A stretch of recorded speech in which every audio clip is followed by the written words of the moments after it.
You are listening to PastThink.com audiobook. Please like and subscribe, thank you.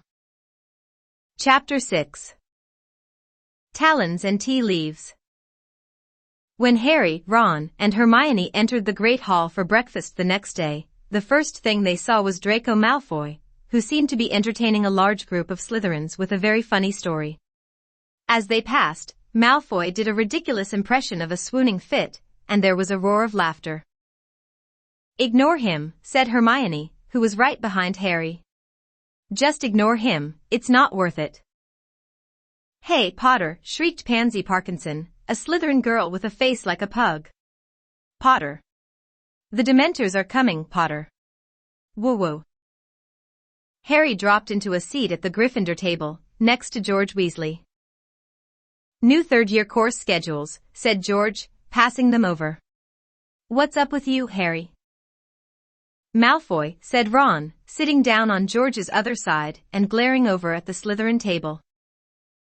George looked up in time to see Malfoy pretending to faint with terror again. "That little git," he said calmly. "He wasn't so cocky last night, when the Dementors were down at our end of the train. Came running into our compartment, didn't he, Fred?" "Nearly wet himself," said Fred, with a contemptuous glance at Malfoy. "I wasn't too happy myself," said George. "They're horrible things, those Dementors. Sort of freeze your insides, don't they?" said Fred. "You didn't pass out though, did you?" said Harry in a low voice. "Forget it, Harry," said George bracingly. "Dad had to go out to Azkaban one time, remember, Fred? And he said it was the worst place he'd ever been. He came back all weak and shaking. They suck the happiness out of a place, Dementors. Most of the prisoners go mad in there. Anyway, we'll see how happy Malfoy looks after our first Quidditch match," said Fred. "Gryffindor versus Slytherin, first game of the season, remember?" The only time Harry and Malfoy had faced each other in a Quidditch match, Malfoy had definitely come off worse. Feeling slightly more cheerful, Harry helped himself to sausages and fried tomatoes. Hermione was examining her new schedule. "Ooh, good, we're starting some new subjects today," she said happily. "Hermione," said Ron, frowning as he looked over her shoulder, "they've messed up your schedule. Look, they've got you down for about 10 subjects a day. There isn't enough time." "I'll manage. I've fixed it all with Professor McGonagall." "But look," said Ron, laughing, "see this morning? 9 o'clock, divination. And underneath, 9 o'clock, Muggle studies." And Ron leaned closer to the schedule, disbelieving. "Look, underneath that, arithmancy, 9 o'clock. I mean, I know you're good, Hermione, but no one's that good. How are you supposed to be in 3 classes at once?" "Don't be silly," said Hermione shortly. "Of course I won't be in 3 classes at once." "Well then. Pass the marmalade," said Hermione. "But..." "Oh Ron, what's it to you if my schedule's a bit full?" Hermione snapped. "I told you, I've fixed it all with Professor McGonagall." Just then, Hagrid entered the Great Hall. He was wearing his long moleskin overcoat, and was absent-mindedly swinging a dead polecat from one enormous hand. "All right," he said eagerly, pausing on the way to the staff table. "You're in my first ever lesson. Right after lunch. Been up since 5 getting everything ready. Hope it's okay. Me, a teacher, Honesley." He grinned broadly at them and headed off to the staff table, still swinging the polecat. "Wonder what he's been getting ready," said Ron, a note of anxiety in his voice. The hall was starting to empty as people headed off toward their first lesson. Ron checked his course schedule. "We'd better go. Look, divination's at the top of North Tower. It'll take us 10 minutes to get there." They finished their breakfasts hastily, said goodbye to Fred and George, and walked back through the hall. As they passed the Slytherin table, Malfoy did yet another impression of a fainting fit. The shouts of laughter followed Harry into the entrance hall. The journey through the castle to North Tower was a long one. 2 years at Hogwarts hadn't taught them everything about the castle, and they had never been inside North Tower before. "There's got to be a shortcut," Ron panted as they climbed their 7th long staircase and emerged on an unfamiliar landing, where there was nothing but a large painting of a bare stretch of grass hanging on the stone wall. "I think it's this way," said Hermione, peering down the empty passage to the right. "Can't be," said Ron. "That's south. Look, you can see a bit of the lake out of the window." Harry was watching the painting. A fat, dapple gray pony had just ambled onto the grass and was grazing nonchalantly. Harry was used to the subjects of Hogwarts paintings moving around and leaving their frames to visit one another, but he always enjoyed watching it. A moment later, a short, squat knight in a suit of armor clanked into the picture after his pony. By the look of the grass stains on his metal knees, he had just fallen off. "Aha!" he yelled, seeing Harry, Ron, and Hermione. "What villains are these, that trespass upon my private lands? Come to scorn at my fall, perchance? Draw, you knaves, you dogs." They watched in astonishment as the little knight tugged his sword out of its scabbard and began brandishing it violently, hopping up and down in rage. But the sword was too long for him. A particularly wild swing made him overbalance, and he landed face down in the grass. "Are you all right?" said Harry, moving closer to the picture. "Get back, you scurvy braggart. Back, you rogue." The knight seized his sword again and used it to push himself back up, but the blade sank deeply into the grass and, though he pulled with all his might, he couldn't get it out again. Finally, he had to flop back down onto the grass and push up his visor to mop his sweating face. "Listen," said Harry, taking advantage of the knight's exhaustion, "we're looking for the North Tower. You don't know the way, do you?" "A quest." The knight's rage seemed to vanish instantly. He clanked to his feet and shouted, "Come follow me, dear friends, and we shall find our goal, or else shall perish bravely in the charge." He gave the sword another fruitless tug, tried and failed to mount the fat pony, gave up, and cried, "On foot then, good sirs and gentle lady. On! On!" And he ran, clanking loudly, into the left side of the frame and out of sight. They hurried after him along the corridor, following the sound of his armor. Every now and then they spotted him running through a picture ahead. "Be of stout heart, the worst is yet to come," yelled the knight, and they saw him reappear in front of an alarmed group of women in crinolines, whose picture hung on the wall of a narrow spiral staircase. Puffing loudly, Harry, Ron, and Hermione climbed the tightly spiraling steps, getting dizzier and dizzier, until at last they heard the murmur of voices above them and knew they had reached the classroom. "Farewell," cried the knight, popping his head into a painting of some sinister-looking monks. "Farewell, my comrades in arms. If ever you have need of noble heart and steely sinew, call upon Sir Cadogan." "Yeah, we'll call you," muttered Ron as the knight disappeared, "if we ever need someone mental." They climbed the last few steps and emerged onto a tiny landing, where most of the class was already assembled. There were no doors off this landing, but Ron nudged Harry and pointed at the ceiling, where there was a circular trapdoor with a brass plaque on it. "Sybil Trelawney, divination teacher," Harry read. "How are we supposed to get up there?" As though in answer to his question, the trapdoor suddenly opened, and a silvery ladder descended right at Harry's feet. Everyone got quiet. "After you," said Ron, grinning, so Harry climbed the ladder first. He emerged into the strangest-looking classroom he had ever seen. In fact, it didn't look like a classroom at all, more like a cross between someone's attic and an old-fashioned tea shop. At least 20 small, circular tables were crammed inside it, all surrounded by chintz armchairs and fat little poofs. Everything was lit with a dim, crimson light, the curtains at the windows were all closed, and the many lamps were draped with dark red scarves. It was stiflingly warm, and the fire that was burning under the crowded mantelpiece was giving off a heavy, sickly sort of perfume as it heated a large copper kettle. The shelves running around the circular walls were crammed with dusty-looking feathers, stubs of candles, many packs of tattered playing cards, countless silvery crystal balls, and a huge array of teacups. Ron appeared at Harry's shoulder as the class assembled around them, all talking in whispers. "Where is she?"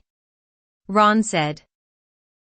A voice came suddenly out of the shadows, a soft, misty sort of voice. "Welcome," it said. "How nice to see you in the physical world at last." Harry's immediate impression was of a large, glittering insect. Professor Trelawney moved into the firelight, and they saw that she was very thin. Her large glasses magnified her eyes to several times their natural size, and she was draped in a gauzy spangled shawl. Innumerable chains and beads hung around her spindly neck, and her arms and hands were encrusted with bangles and rings. "Sit, my children, sit," she said, and they all climbed awkwardly into armchairs or sank onto poufs. Harry, Ron, and Hermione sat themselves around the same round table. "Welcome to divination," said Professor Trelawney, who had seated herself in a winged armchair in front of the fire. "My name is Professor Trelawney. You may not have seen me before. I find that descending too often into the hustle and bustle of the main school clouds my inner eye." Nobody said anything to this extraordinary pronouncement. Professor Trelawney delicately rearranged her shawl and continued, "So you have chosen to study divination, the most difficult of all magical arts. I must warn you at the outset that if you do not have the sight, there is very little I will be able to teach you. Books can take you only so far in this field." At these words, both Harry and Ron glanced, grinning, at Hermione, who looked startled at the news that books wouldn't be much help in this subject. Many witches and wizards, talented though they are in the area of loud bangs and smells and sudden disappearings, are yet unable to penetrate the veiled mysteries of the future, Professor Trelawney went on, her enormous, gleaming eyes moving from face to nervous face. "It is a gift granted to few. You boy," she said suddenly to Neville, who almost toppled off his poof. "Is your grandmother well?" "I think so," said Neville tremulously. "I wouldn't be so sure if I were you, dear," said Professor Trelawney, the firelight glinting on her long emerald earrings. Neville gulped. Professor Trelawney continued placidly. "We will be covering the basic methods of divination this year. The first term will be devoted to reading the tea leaves. Next term we shall progress to palmistry. By the way, my dear," she shot suddenly at Parvati Patil, "beware a red-haired man." Parvati gave a startled look at Ron, who was right behind her, and edged her chair away from him. "In the second term," Professor Trelawney went on, "we shall progress to the crystal ball, if we have finished with fire omens, that is. Unfortunately, classes will be disrupted in February by a nasty bout of flu. I myself will lose my voice. And around Easter, one of our number will leave us forever."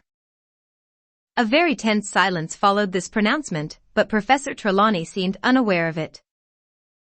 "I wonder, dear," she said to Lavender Brown, who was nearest and shrank back in her chair, "if you could pass me the largest silver teapot." Lavender, looking relieved, stood up, took an enormous teapot from the shelf, and put it down on the table in front of Professor Trelawney. "Thank you, my dear. Incidentally, that thing you are dreading, it will happen on Friday the 16th of October." Lavender trembled. "Now, I want you all to divide into pairs. Collect a teacup from the shelf, come to me, and I will fill it. Then sit down and drink until only the dregs remain. Swill these around the cup 3 times with the left hand, then turn the cup upside down on its saucer, wait for the last of the tea to drain away, then give your cup to your partner to read. You will interpret the patterns using pages 5 and 6 of Unfogging the Future. I shall move among you, helping and instructing. Oh, and dear," she caught Neville by the arm as he made to stand up, "after you've broken your first cup, would you be so kind as to select one of the blue-patterned ones? I'm rather attached to the pink." Sure enough, Neville had no sooner reached the shelf of teacups when there was a tinkle of breaking china. Professor Trelawney swept over to him holding a dustpan and brush and said, "One of the blue ones, then, dear, if you wouldn't mind, thank you." When Harry and Ron had had their teacups filled, they went back to their table and tried to drink the scalding tea quickly. They swillied the dregs around as Professor Trelawney had instructed, then drained the cups and swapped them. Right, said Ron as they both opened their books at pages 5 and 6. What can you see in mine? A load of soggy brown stuff, said Harry. The heavily perfumed smoke in the room was making him feel sleepy and stupid. Broaden your minds, my dears, and allow your eyes to see past the mundane. Professor Trelawney cried through the gloom. Harry tried to pull himself together. Right, you've got a crooked sort of cross, he consulted, unfogging the future. That means you're going to have trials and suffering, sorry about that, but there's a thing that could be the sun, hang on, that means great happiness, so you're going to suffer but be very happy. You need your inner eye tested, if you ask me, said Ron, and they both had to stifle their laughs as Professor Trelawney gazed in their direction. My turn, Ron peered into Harry's teacup, his forehead wrinkled with effort. There's a blob a bit like a bowler hat, he said. Maybe you're going to work for the Ministry of Magic. He turned the teacup the other way up. But this way it looks more like an acorn. What's that? He scanned his copy of Unfogging the Future. A windfall, unexpected gold. Excellent, you can lend me some, and there's a thing here, he turned the cup again, that looks like an animal, yeah, if that was its head, it looks like a hippo, no, a sheep. Professor Trelawney whirled around as Harry let out a snort of laughter. Let me see that, my dear, she said reprovingly to Ron, sweeping over and snatching Harry's cup from him. Everyone went quiet to watch. Professor Trelawney was staring into the teacup, rotating it counterclockwise. The falcon, my dear, you have a deadly enemy.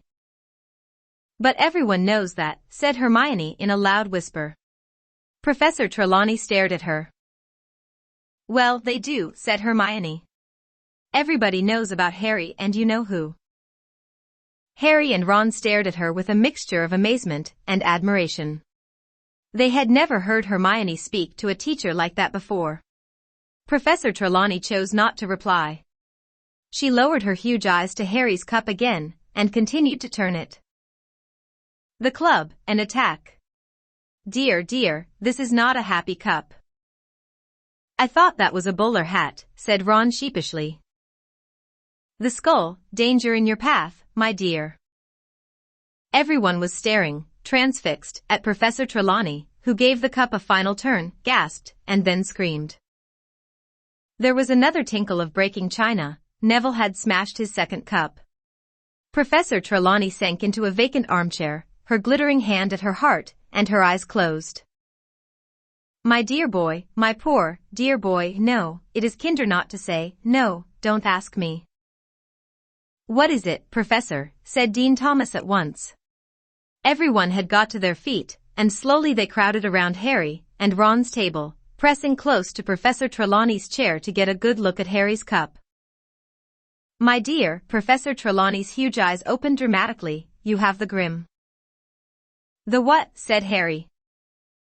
He could tell that he wasn't the only one who didn't understand. Dean Thomas shrugged at him and Lavender Brown looked puzzled, but nearly everybody else clapped their hands to their mouths in horror.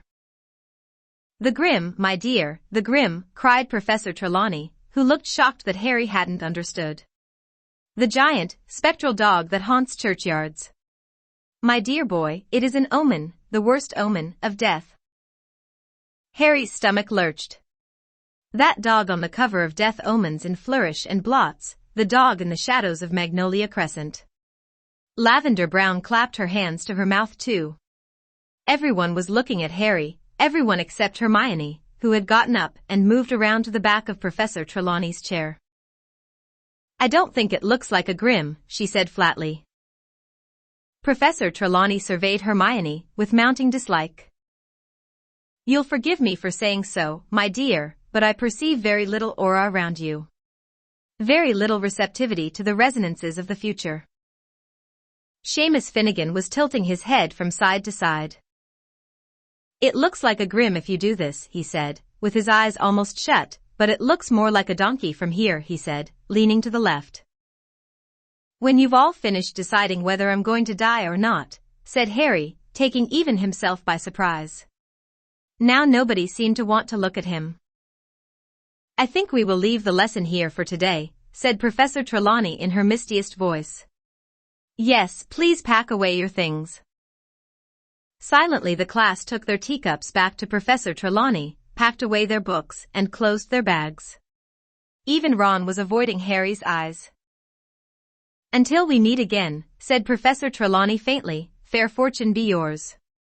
Oh and dear, she pointed at Neville, you'll be late next time, so mind you work extra hard to catch up. Harry, Ron, and Hermione descended Professor Trelawney's ladder, and the winding stair in silence, then set off for Professor McGonagall's Transfiguration lesson. It took them so long to find her classroom that, early as they had left divination, they were only just in time. Harry chose a seat right at the back of the room, feeling as though he were sitting in a very bright spotlight. The rest of the class kept shooting furtive glances at him, as though he were about to drop dead at any moment. He hardly heard what Professor McGonagall was telling them about animagi, wizards who could transform at will into animals, and wasn't even watching when she transformed herself in front of their eyes into a tabby cat with spectacle markings around her eyes. Really, what has got into you all today? Said Professor McGonagall, turning back into herself with a faint pop, and staring around at them all. Not that it matters, but that's the first time my transformation's not got applause from a class. Everybody's heads turned toward Harry again, but nobody spoke. Then Hermione raised her hand.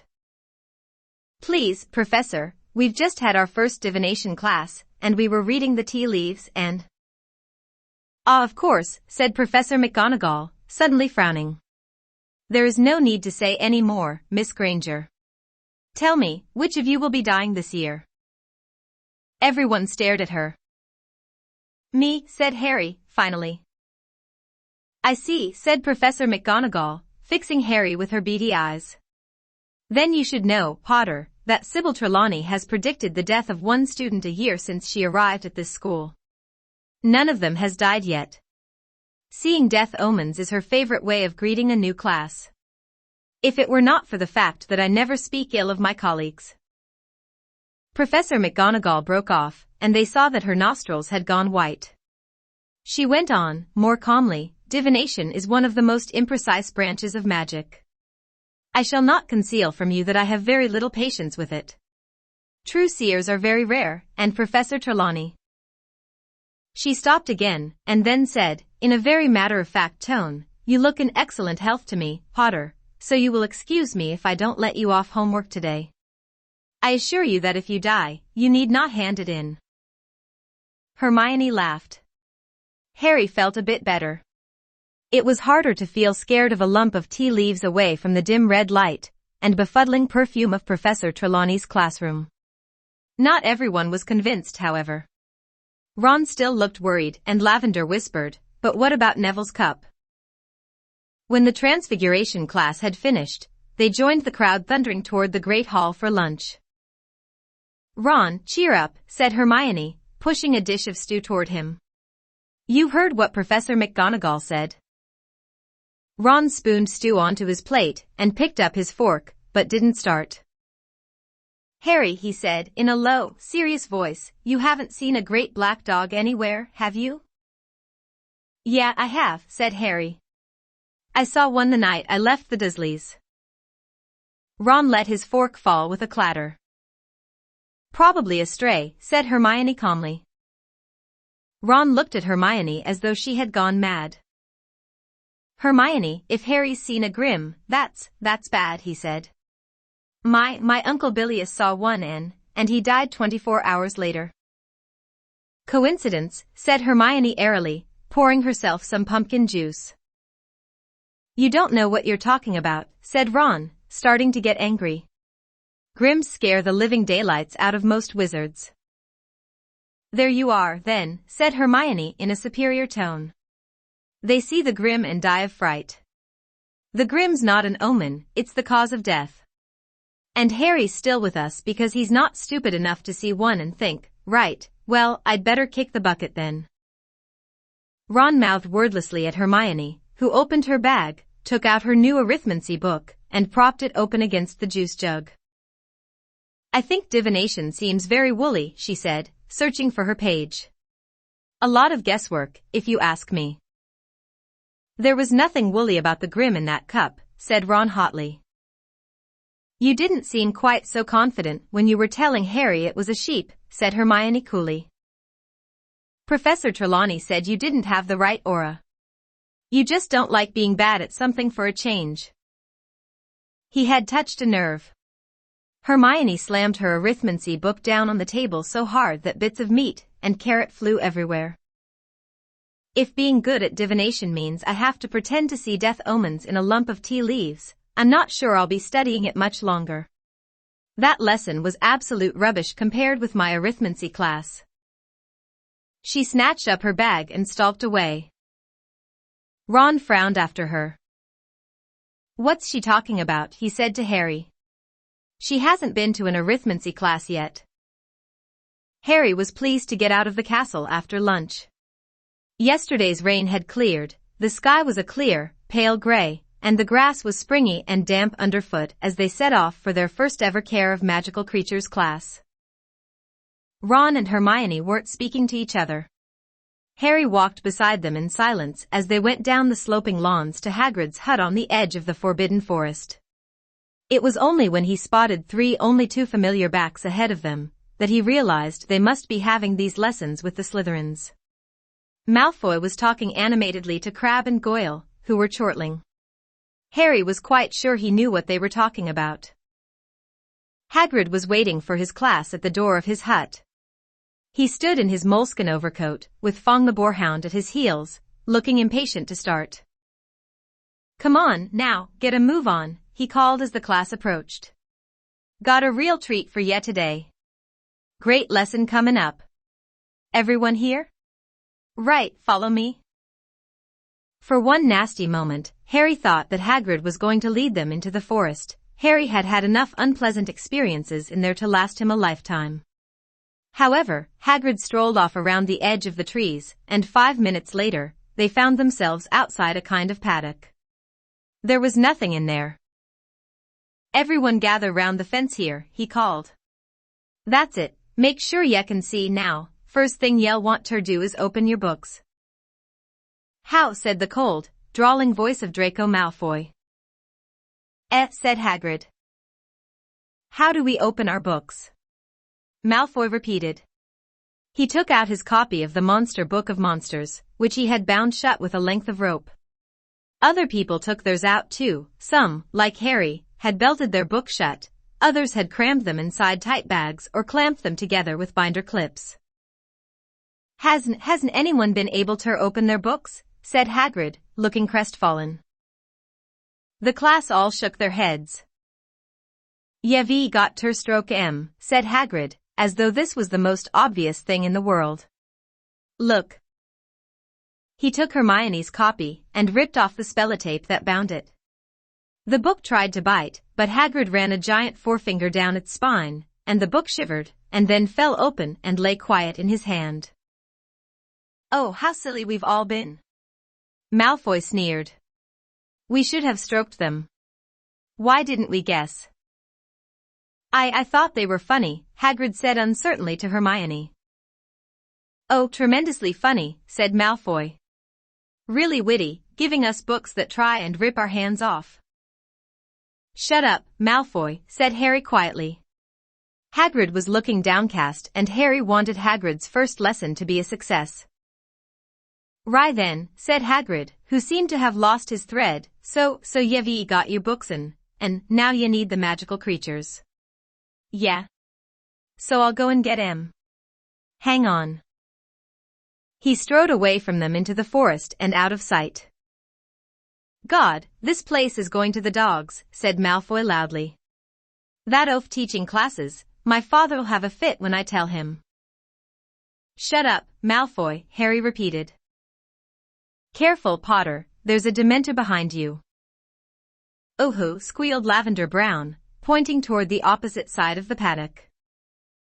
Trotting toward them were a dozen of the most bizarre creatures Harry had ever seen.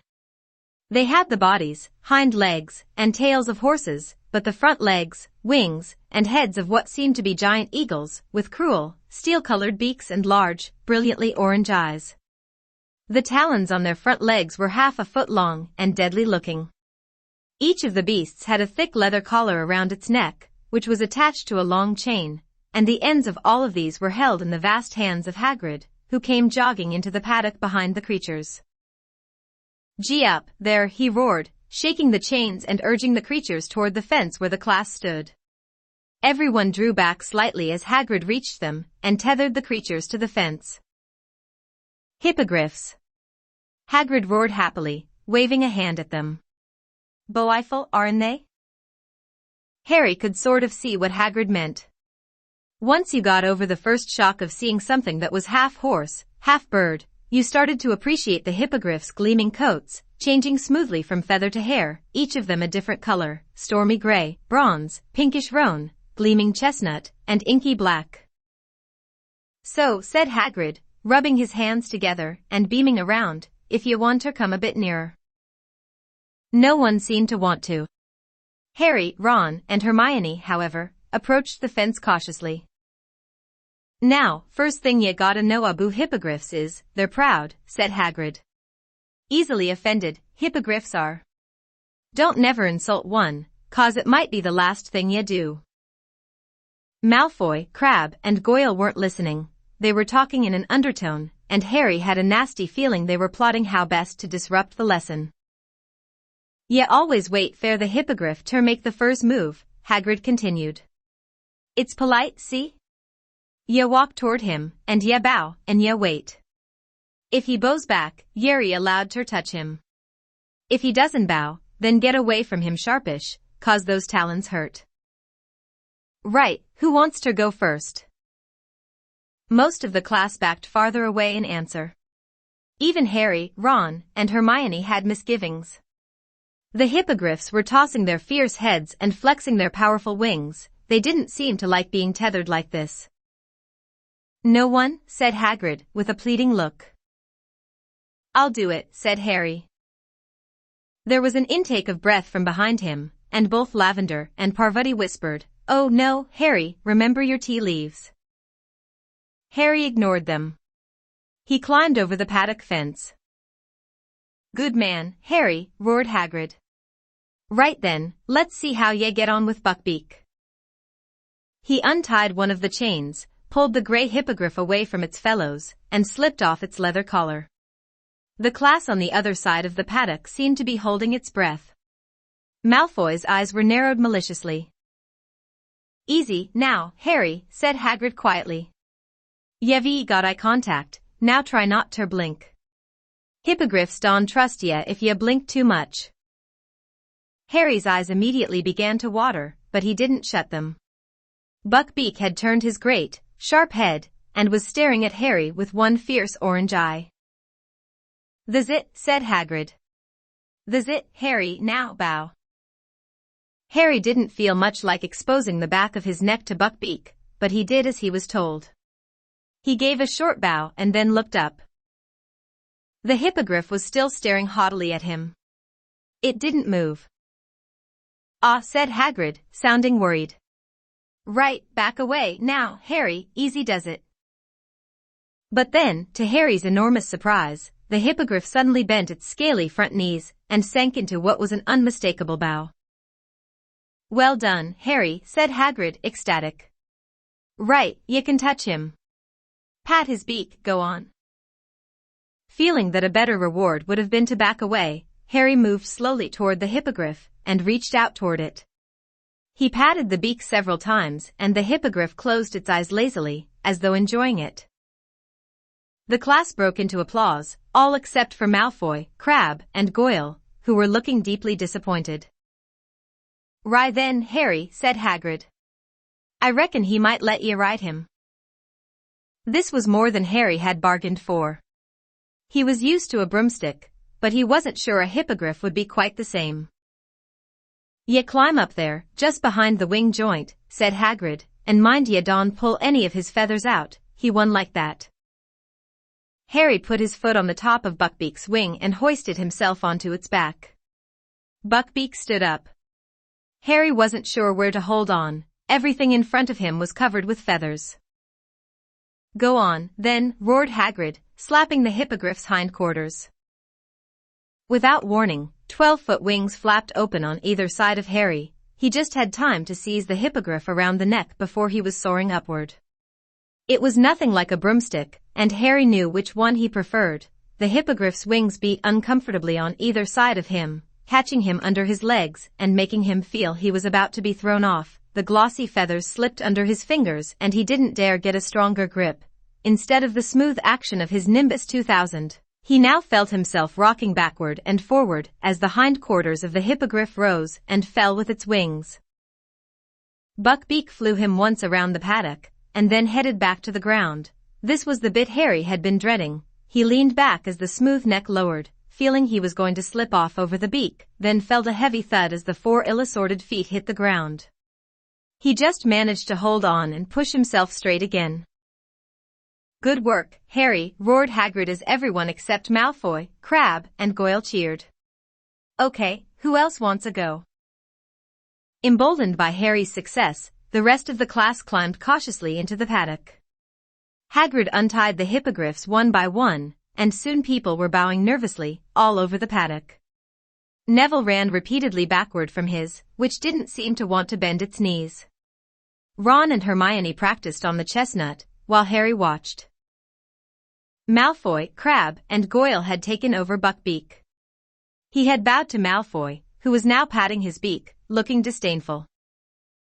"This is very easy," Malfoy drawled, loud enough for Harry to hear him. "I knew it must have been, if Potter could do it." "I bet you're not dangerous at all, are you?" he said to the hippogriff. "Are you, you great ugly brute?" It happened in a flash of steely talons. Malfoy let out a high-pitched scream, and next moment, Hagrid was wrestling Buckbeak back into his collar as he strained to get at Malfoy, who lay curled in the grass, blood blossoming over his robes. "I'm dying," Malfoy yelled as the class panicked. "I'm dying, look at me. It's killed me." "You not dyin'," said Hagrid, who had gone very white. "Someone help me, gotta get him out of here." Hermione ran to hold open the gate as Hagrid lifted Malfoy easily. As they passed, Harry saw that there was a long, deep gash on Malfoy's arm. Blood splattered the grass, and Hagrid ran with him, up the slope toward the castle. Very shaken, the Care of Magical Creatures class followed at a walk. The Slytherins were all shouting about Hagrid. "They should fire him straight away," said Pansy Parkinson, who was in tears. "It was Malfoy's fault," snapped Dean Thomas. Crabbe and Goyle flexed their muscles threateningly. They all climbed the stone steps into the deserted entrance hall. "I'm going to see if he's okay," said Pansy, and they all watched her run up the marble staircase. The Slytherins, still muttering about Hagrid, headed away in the direction of their dungeon common room. Harry, Ron, and Hermione proceeded upstairs to Gryffindor Tower. "D'you think he'll be all right?" said Hermione nervously. "Course he will. Madame Pomfrey can mend cuts in about a second," said Harry, who had had far worse injuries mended magically by the nurse. "That was a really bad thing to happen in Hagrid's first class, though, wasn't it?" said Ron, looking worried. "Trust Malfoy to mess things up for him." They were among the first to reach the Great Hall at dinner time, hoping to see Hagrid, but he wasn't there. "They wouldn't fire him, would they?" said Hermione anxiously, not touching her steak and kidney pudding. "They'd better not," said Ron, who wasn't eating either. Harry was watching the Slytherin table. A large group including Crabbe and Goyle was huddled together, deep in conversation. Harry was sure they were cooking up their own version of how Malfoy had been injured. "Well, you can't say it wasn't an interesting first day back," said Ron gloomily. They went up to the crowded Gryffindor common room after dinner, and tried to do the homework Professor McGonagall had given them, but all three of them kept breaking off and glancing out of the tower window. "There's a light on in Hagrid's window," Harry said suddenly. Ron looked at his watch. "If we hurried, we could go down and see him. It's still quite early." "I don't know," Hermione said slowly, and Harry saw her glance at him. "I'm allowed to walk across the grounds," he said pointedly. Sirius Black hasn't got past the Dementors here, has he? So they put their things away and headed out of the portrait hole, glad not to meet anybody on their way to the front doors, as they weren't entirely sure they were supposed to be out. The grass was still wet and looked almost black in the twilight. When they reached Hagrid's hut, they knocked, and a voice growled, "Come in." Hagrid was sitting in his shirt sleeves at his scrubbed wooden table. His boarhound, Fong, had his head in Hagrid's lap. One look told them that Hagrid had been drinking a lot.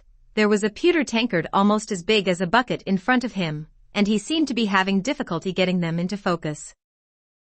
"'Spect it's a record," he said thickly, when he recognized them. "Don't reckon they've ever had a teacher who lasted only a day before." "You haven't been fired, Hagrid," gasped Hermione. "Not yet," said Hagrid miserably, taking a huge gulp of whatever was in the tankard. "But it's only a matter o' time, ain't it, after Malfoy?" "How is he?" said Ron as they all sat down. "It wasn't serious, was it?" "Madame Pomfrey fixed him best she could," said Hagrid dully, "but he's sayin' it's still agony, covered in bandages, moanin'." "He's faking it," said Harry at once. "Madame Pomfrey can mend anything. She regrew half my bones last year. Trust Malfoy to milk it for all it's worth." "School governors have been told, o' course," said Hagrid miserably. "They reckon I started too big. Shoulda left hippogriffs fair later, done flobberworms or summit. Just thought it'd make a good first lesson. It's all my fault." "It's all Malfoy's fault, Hagrid," said Hermione earnestly. "We're witnesses," said Harry. "You said hippogriffs attack if you insult them. It's Malfoy's problem that he wasn't listening. We'll tell Dumbledore what really happened." "Yeah, don't worry, Hagrid, we'll back you up," said Ron. Tears leaked out of the crinkled corners of Hagrid's beetle-black eyes. He grabbed both Harry and Ron and pulled them into a bone-breaking hug. "I think you've had enough to drink, Hagrid," said Hermione firmly. She took the tankard from the table and went outside to empty it. Maybe she's right," said Hagrid, letting go of Harry and Ron, who both staggered away, rubbing their ribs. Hagrid heaved himself out of his chair and followed Hermione unsteadily outside. They heard a loud splash. "What's he done?" said Harry nervously as Hermione came back in with the empty tankard. "Stuck his head in the water barrel," said Hermione, putting the tankard away. Hagrid came back, his long hair and beard sopping wet, wiping the water out of his eyes. "This better," he said, shaking his head like a dog and drenching them all. "Listen, it was good of ye ter come and see me, I really." Hagrid stopped dead, staring at Harry as though he'd only just realized he was there. "What do ye think you're doin', he roared, so suddenly that they jumped a foot in the air. "Are not to go wanderin' around after dark, Harry. And you too. Lettin' him." Hagrid strode over to Harry, grabbed his arm, and pulled him to the door. "Come on," Hagrid said angrily. "I'm talking you're all back up ter school, and don't let me catch ye walkin' down ter see me after dark again. I'm not worth that." Chapter 7. The Boggart in the Wardrobe. Malfoy didn't reappear in classes until late on Thursday morning, when the Slytherins and Gryffindors were halfway through double potions. He swaggered into the dungeon, his right arm covered in bandages and bound up in a sling, acting, in Harry's opinion, as though he were the heroic survivor of some dreadful battle. "How is it, Draco?" simpered Pansy Parkinson. "Does it hurt much?" "Yeah," said Malfoy, putting on a brave sort of grimace. But Harry saw him wink at Crabbe and Goyle when Pansy had looked away. Settle down," said Professor Snape idly. Harry and Ron scowled at each other. Snape wouldn't have said settle down if they'd walked in late, he'd have given them detention. But Malfoy had always been able to get away with anything in Snape's classes. Snape was head of Slytherin House, and generally favored his own students above all others. They were making a new potion today, a shrinking solution. Malfoy set up his cauldron right next to Harry and Ron, so that they were preparing their ingredients on the same table. "Sir," Malfoy called, "Sir, I'll need help cutting up these daisy roots, because of my arm." "Weasley, cut up Malfoy's roots for him," said Snape without looking up. Ron went brick red. "There's nothing wrong with your arm," he hissed at Malfoy. Malfoy smirked across the table. "Weasley, you heard Professor Snape, cut up these roots." Ron seized his knife, pulled Malfoy's roots toward him, and began to chop them roughly, so that they were all different sizes. "Professor," drawled Malfoy, "Weasley's mutilating my roots, sir." Snape approached their table, stared down his hooked nose at the roots, then gave Ron an unpleasant smile from beneath his long, greasy black hair. "Change roots with Malfoy, Weasley." "But, sir." Ron had spent the last quarter of an hour carefully shredding his own roots into exactly equal pieces.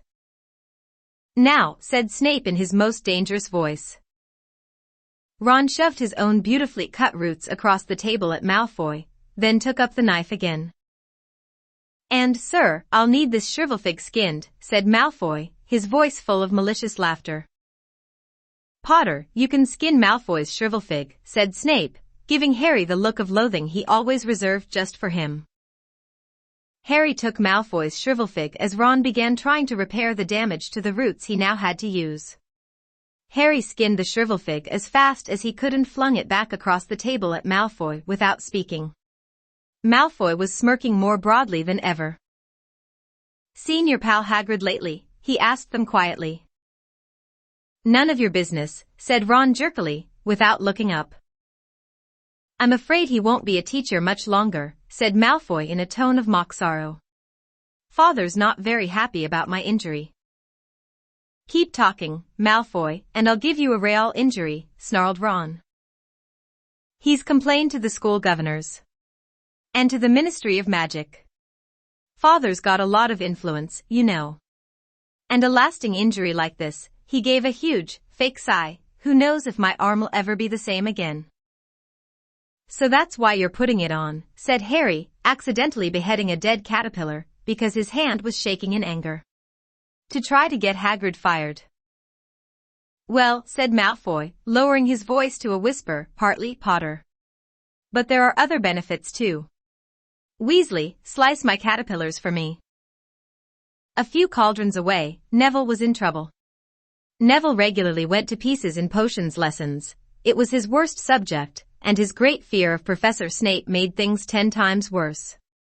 His potion, which was supposed to be a bright, acid green, had turned orange. "Longbottom," said Snape, ladling some up and allowing it to splash back into the cauldron, so that everyone could see. "Orange. Tell me, boy, does anything penetrate that thick skull of yours? Didn't you hear me say, quite clearly, that only one rat spleen was needed? Didn't I state plainly that a dash of leech juice would suffice? What do I have to do to make you understand, Longbottom?" Neville was pink and trembling. He looked as though he was on the verge of tears. "Please, sir," said Hermione, "please, I could help Neville put it right." "I don't remember asking you to show off, Miss Granger," said Snape coldly, and Hermione went as pink as Neville. "Longbottom, at the end of this lesson we will feed a few drops of this potion to your toad and see what happens. Perhaps that will encourage you to do it properly." Snape moved away, leaving Neville breathless with fear. "Help me," he moaned to Hermione. "Hey, Harry," said Seamus Finnegan, leaning over to borrow Harry's brass scales, "have you heard? Daily Prophet this morning, they reckon Sirius Black's been sighted." "Where?" said Harry and Ron quickly. On the other side of the table, Malfoy looked up, listening closely. "Not too far from here," said Seamus, who looked excited. It was a Muggle who saw him.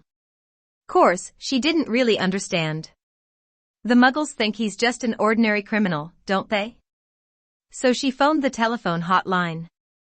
By the time the Ministry of Magic got there, he was gone. "Not too far from here," Ron repeated, looking significantly at Harry. He turned around and saw Malfoy watching closely. What, Malfoy? Need something else skinned? But Malfoy's eyes were shining malevolently, and they were fixed on Harry. He leaned across the table.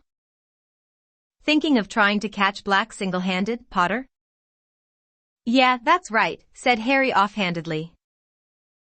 Malfoy's thin mouth was curving in a mean smile. Of course, if it was me, he said quietly, I'd have done something before now. I wouldn't be staying in school like a good boy, I'd be out there looking for him.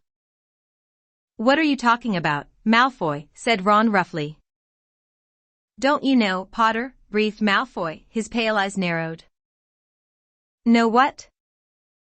Malfoy let out a low, sneering laugh. Maybe you'd rather not risk your neck, he said. Want to leave it to the Dementors, do you? But if it was me, I'd want revenge. I'd hunt him down myself. What are you talking about, said Harry angrily, but at that moment Snape called, you should have finished adding your ingredients by now. This potion needs to stew before it can be drunk, so clear away while it simmers and then we'll test Longbottoms. Crabbe and Goyle laughed openly, watching Neville sweat as he stirred his potion feverishly. Hermione was muttering instructions to him out of the corner of her mouth, so that Snape wouldn't see. Harry and Ron packed away their unused ingredients, and went to wash their hands and ladles in the stone basin in the corner. What did Malfoy mean? Harry muttered to Ron as he stuck his hands under the icy jet that poured from the gargoyle's mouth. Why would I want revenge on Black? He hasn't done anything to me yet. He's making it up, said Ron savagely. He's trying to make you do something stupid. The end of the lesson in sight, Snape strode over to Neville, who was cowering by his cauldron. Everyone gather round, said Snape, his black eyes glittering, and watch what happens to Longbottom's toad. If he has managed to produce a shrinking solution, it will shrink to a tadpole. If, as I don't doubt, he has done it wrong, his toad is likely to be poisoned. The Gryffindors watched fearfully. The Slytherins looked excited. Snape picked up Trevor the Toad in his left hand and dipped a small spoon into Neville's potion, which was now green. He trickled a few drops down Trevor's throat. There was a moment of hushed silence, in which Trevor gulped, then there was a small pop, and Trevor the tadpole was wriggling in Snape's palm. The Gryffindors burst into applause. Snape, looking sour, pulled a small bottle from the pocket of his robe, poured a few drops on top of Trevor, and he reappeared suddenly, fully grown.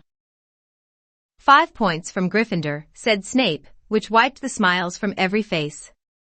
I told you not to help him, Miss Granger. Class dismissed. Harry, Ron, and Hermione climbed the steps to the entrance hall. Harry was still thinking about what Malfoy had said, while Ron was seething about Snape. 5 points from Gryffindor because the potion was all right. Why didn't you lie, Hermione? You should have said Neville did it all by himself. Hermione didn't answer. Ron looked around. Where is she? Harry turned too. They were at the top of the steps now, watching the rest of the class pass them, heading for the Great Hall and lunch. She was right behind us, said Ron, frowning. Malfoy passed them, walking between Crabbe and Goyle. He smirked at Harry and disappeared. There she is, said Harry. Hermione was panting slightly, hurrying up the stairs. One hand clutched her bag, the other seemed to be tucking something down the front of her robes. How did you do that? Said Ron. What? Said Hermione, joining them. 1 minute you were right behind us, the next moment, you were back at the bottom of the stairs again. What? Hermione looked slightly confused. Oh, I had to go back for something. Oh no. A seam had split on Hermione's bag. Harry wasn't surprised, he could see that it was crammed with at least a dozen large and heavy books. Why are you carrying all these around with you? Ron asked her. You know how many subjects I'm taking, said Hermione breathlessly. Couldn't hold these for me, could you? But Ron was turning over the books she had handed him, looking at the covers. You haven't got any of these subjects today. It's only defense against the dark arts this afternoon. Oh yes, said Hermione vaguely, but she packed all the books back into her bag just the same. I hope there's something good for lunch, I'm starving, she added, and she marched off toward the Great Hall. "D'you get the feeling Hermione's not telling us something?" Ron asked Harry. Professor Lupin wasn't there when they arrived at his first defense against the dark arts lesson. They all sat down, took out their books, quills, and parchment, and were talking when he finally entered the room. Lupin smiled vaguely and placed his tatty old briefcase on the teacher's desk. He was as shabby as ever but looked healthier than he had on the train, as though he had had a few square meals. "Good afternoon," he said. "Would you please put all your books back in your bags? Today's will be a practical lesson. You will need only your wands." A few curious looks were exchanged as the class put away their books. They had never had a practical defense against the dark arts before, unless you counted the memorable class last year, when their old teacher had brought a cageful of pixies to class and set them loose. "Right then," said Professor Lupin, when everyone was ready. "If you'd follow me." Puzzled but interested, the class got to its feet and followed Professor Lupin out of the classroom. He led them along the deserted corridor and around a corner, where the first thing they saw was Peeves the poltergeist, who was floating upside down in midair and stuffing the nearest keyhole with chewing gum. Peeves didn't look up until Professor Lupin was 2 feet away, then he wiggled his curly-toed feet and broke into song. "Loony, loopy Lupin," Peeves sang. "Loony, loopy Lupin, loony, loopy Lupin." Rude and unmanageable as he almost always was, Peeves usually showed some respect toward the teachers. Everyone looked quickly at Professor Lupin to see how he would take this. To their surprise, he was still smiling. "I'd take that gum out of the keyhole if I were you, Peeves," he said pleasantly. "Mr. Filch won't be able to get into his brooms." Filch was the Hogwarts caretaker, a bad-tempered, failed wizard who waged a constant war against the students and, indeed, Peeves. However, Peeves paid no attention to Professor Lupin's words, except to blow a loud wet raspberry. Professor Lupin gave a small sigh and took out his wand. "This is a useful little spell," he told the class over his shoulder. "Please watch closely." He raised the wand to shoulder height, said, "Wadawasi," and pointed it at Peeves. With the force of a bullet, the wad of chewing gum shot out of the keyhole and straight down Peeves' left nostril. He whirled upright and zoomed away, cursing. "Cool, sir," said Dean Thomas in amazement. "Thank you, Dean," said Professor Lupin, putting his wand away again. "Shall we proceed?" They set off again, the class looking at shabby Professor Lupin with increased respect. He led them down a second corridor and stopped, right outside the staff room door. "Inside, please," said Professor Lupin, opening it and standing back. The staff room, a long, paneled room full of old, mismatched chairs, was empty except for one teacher. Professor Snape was sitting in a low armchair, and he looked around as the class filed in. His eyes were glittering, and there was a nasty sneer playing around his mouth. As Professor Lupin came in and made to close the door behind him, Snape said, "Leave it open, Lupin. I'd rather not witness this." He got to his feet and strode past the class, his black robes billowing behind him. At the doorway he turned on his heel and said, "Possibly no one's warned you, Lupin, but this class contains Neville Longbottom. I would advise you not to entrust him with anything difficult. Not unless Miss Granger is hissing instructions in his ear." Neville went scarlet. Harry glared at Snape. It was bad enough that he bullied Neville in his own classes, let alone doing it in front of other teachers. Professor Lupin had raised his eyebrows. "I was hoping that Neville would assist me with the first stage of the operation," he said, "and I am sure he will perform it admirably." Neville's face went, if possible, even redder. Snape's lip curled, but he left, shutting the door with a snap. "Now then," said Professor Lupin, beckoning the class toward the end of the room, where there was nothing but an old wardrobe where the teachers kept their spare robes. As Professor Lupin went to stand next to it, the wardrobe gave a sudden wobble, banging off the wall. "Nothing to worry about," said Professor Lupin calmly because a few people had jumped backward in alarm. "There's a boggart in there." Most people seemed to feel that this was something to worry about. Neville gave Professor Lupin a look of pure terror, and Seamus Finnegan eyed the now rattling doorknob apprehensively. "Boggarts like dark, enclosed spaces," said Professor Lupin. "Wardrobes, the gap beneath beds, the cupboards under sinks. I once met one that had lodged itself in a grandfather clock. This one moved in yesterday afternoon, and I asked the headmaster if the staff would leave it to give my third year some practice. So the first question we must ask ourselves is, what is a boggart?" Hermione put up her hand. "It's a shapeshifter," she said. "It can take the shape of whatever it thinks will frighten us most." "Couldn't have put it better myself," said Professor Lupin, and Hermione glowed. "So the boggart sitting in the darkness within has not yet assumed a form. He does not yet know what will frighten the person on the other side of the door. Nobody knows what a boggart looks like when he is alone, but when I let him out, he will immediately become whatever each of us most fears." "This means," said Professor Lupin, choosing to ignore Neville's small sputter of terror, "that we have a huge advantage over the boggart before we begin. Have you spotted it, Harry?" Trying to answer a question with Hermione next to him, bobbing up and down on the balls of her feet with her hand in the air, was very off-putting, but Harry had a go. Because there are so many of us, it won't know what shape it should be." "Precisely," said Professor Lupin, and Hermione put her hand down, looking a little disappointed. "It's always best to have company when you're dealing with a boggart. He becomes confused. Which should he become, a headless corpse or a flesh-eating slug? I once saw a boggart make that very mistake, tried to frighten two people at once and turned himself into half a slug. Not remotely frightening. The charm that repels a boggart is simple, yet it requires force of mind. You see, the thing that really finishes a boggart is laughter. What you need to do is force it to assume a shape that you find amusing. We will practice the charm without wands first. After me, please." "Ridiculous." "Ridiculous," said the class together. "Good," said Professor Lupin. "Very good. But that was the easy part, I'm afraid. You see, the word alone is not enough. And this is where you come in, Neville."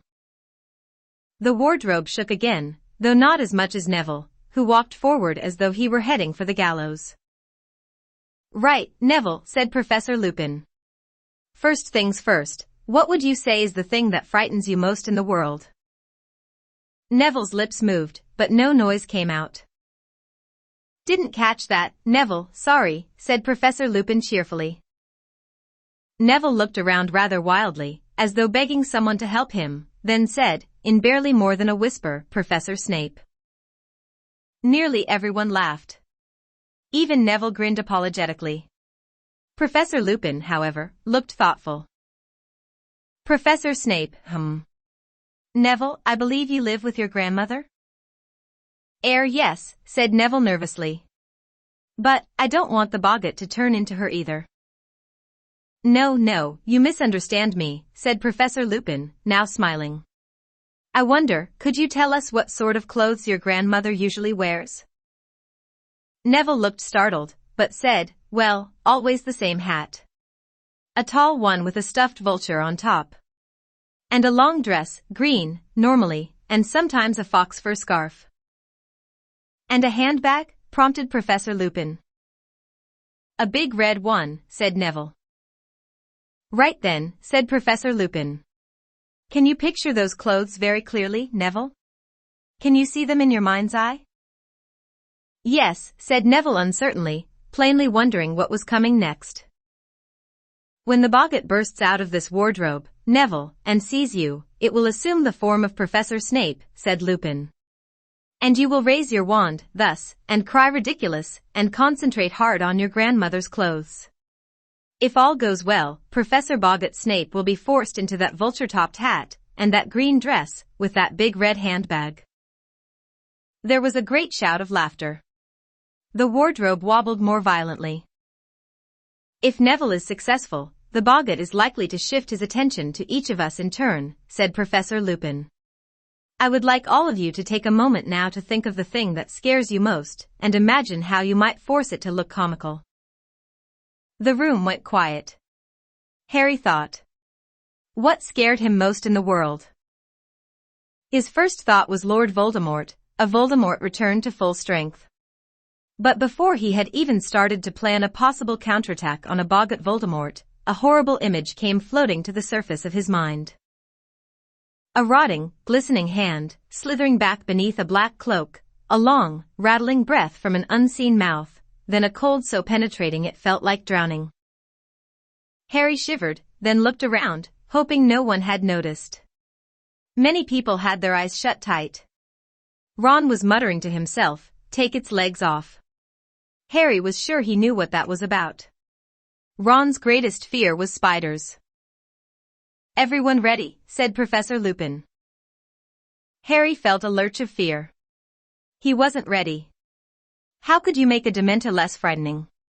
But he didn't want to ask for more time. Everyone else was nodding and rolling up their sleeves. "Neville, we're going to back away," said Professor Lupin. "Let you have a clear field, all right? I'll call the next person forward. Everyone back, now, so Neville can get a clear shot." They all retreated, backed against the walls, leaving Neville alone beside the wardrobe. He looked pale and frightened, but he had pushed up the sleeves of his robes and was holding his wand ready. "On the count of 3, Neville," said Professor Lupin, who was pointing his own wand at the handle of the wardrobe. 1, 2, 3, now." A jet of sparks shot from the end of Professor Lupin's wand and hit the doorknob. The wardrobe burst open. Hook-nosed and menacing, Professor Snape stepped out, his eyes flashing at Neville. Neville backed away, his wand up, mouthing wordlessly. Snape was bearing down upon him, reaching inside his robes. Ridiculous," squeaked Neville. There was a noise like a whip crack. Snape stumbled. He was wearing a long, lace-trimmed dress and a towering hat topped with a moth-eaten vulture, and he was swinging a huge crimson handbag.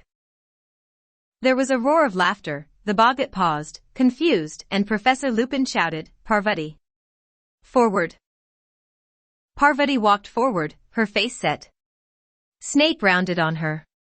There was another crack, and where he had stood was a blood-stained, bandaged mummy. Its sightless face was turned to Parvati, and it began to walk toward her very slowly, dragging its feet, its stiff arms rising. "Ridiculous," cried Parvati. A bandage unraveled at the mummy's feet, it became entangled, fell face forward, and its head rolled off. "Seamus," roared Professor Lupin. Seamus darted past Parvati. Crack! Where the mummy had been was a woman with floor-length black hair, and a skeletal, green-tinged face, a banshee. She opened her mouth wide, and an unearthly sound filled the room, a long, wailing shriek that made the hair on Harry's head stand on end. "Ridiculous," shouted Seamus. The banshee made a rasping noise and clutched her throat, her voice was gone. Crack! The banshee turned into a rat, which chased its tail in a circle, then, crack! Became a rattlesnake, which slithered and writhed before, crack! Becoming a single, bloody eyeball. "It's confused," shouted Lupin. "We're getting there." "Dean." Dean hurried forward. Crack! The eyeball became a severed hand, which flipped over and began to creep along the floor like a crab. "Ridiculous," yelled Dean. There was a snap, and the hand was trapped in a mousetrap. "Excellent. Ron, you next." Ron leapt forward. Crack! Quite a few people screamed. A giant spider, 6 feet tall and covered in hair, was advancing on Ron, clicking its pincers menacingly. For a moment, Harry thought Ron had frozen. Then, "Ridiculous," bellowed Ron, and the spider's legs vanished. It rolled over and over, Lavender Brown squealed, and ran out of its way, and it came to a halt at Harry's feet. He raised his wand, ready, but... "Here," shouted Professor Lupin suddenly, hurrying forward. Crack! The legless spider had vanished. For a second, everyone looked wildly around to see where it was. Then they saw a silvery white orb hanging in the air in front of Lupin, who said, "Ridiculous," almost lazily. Crack!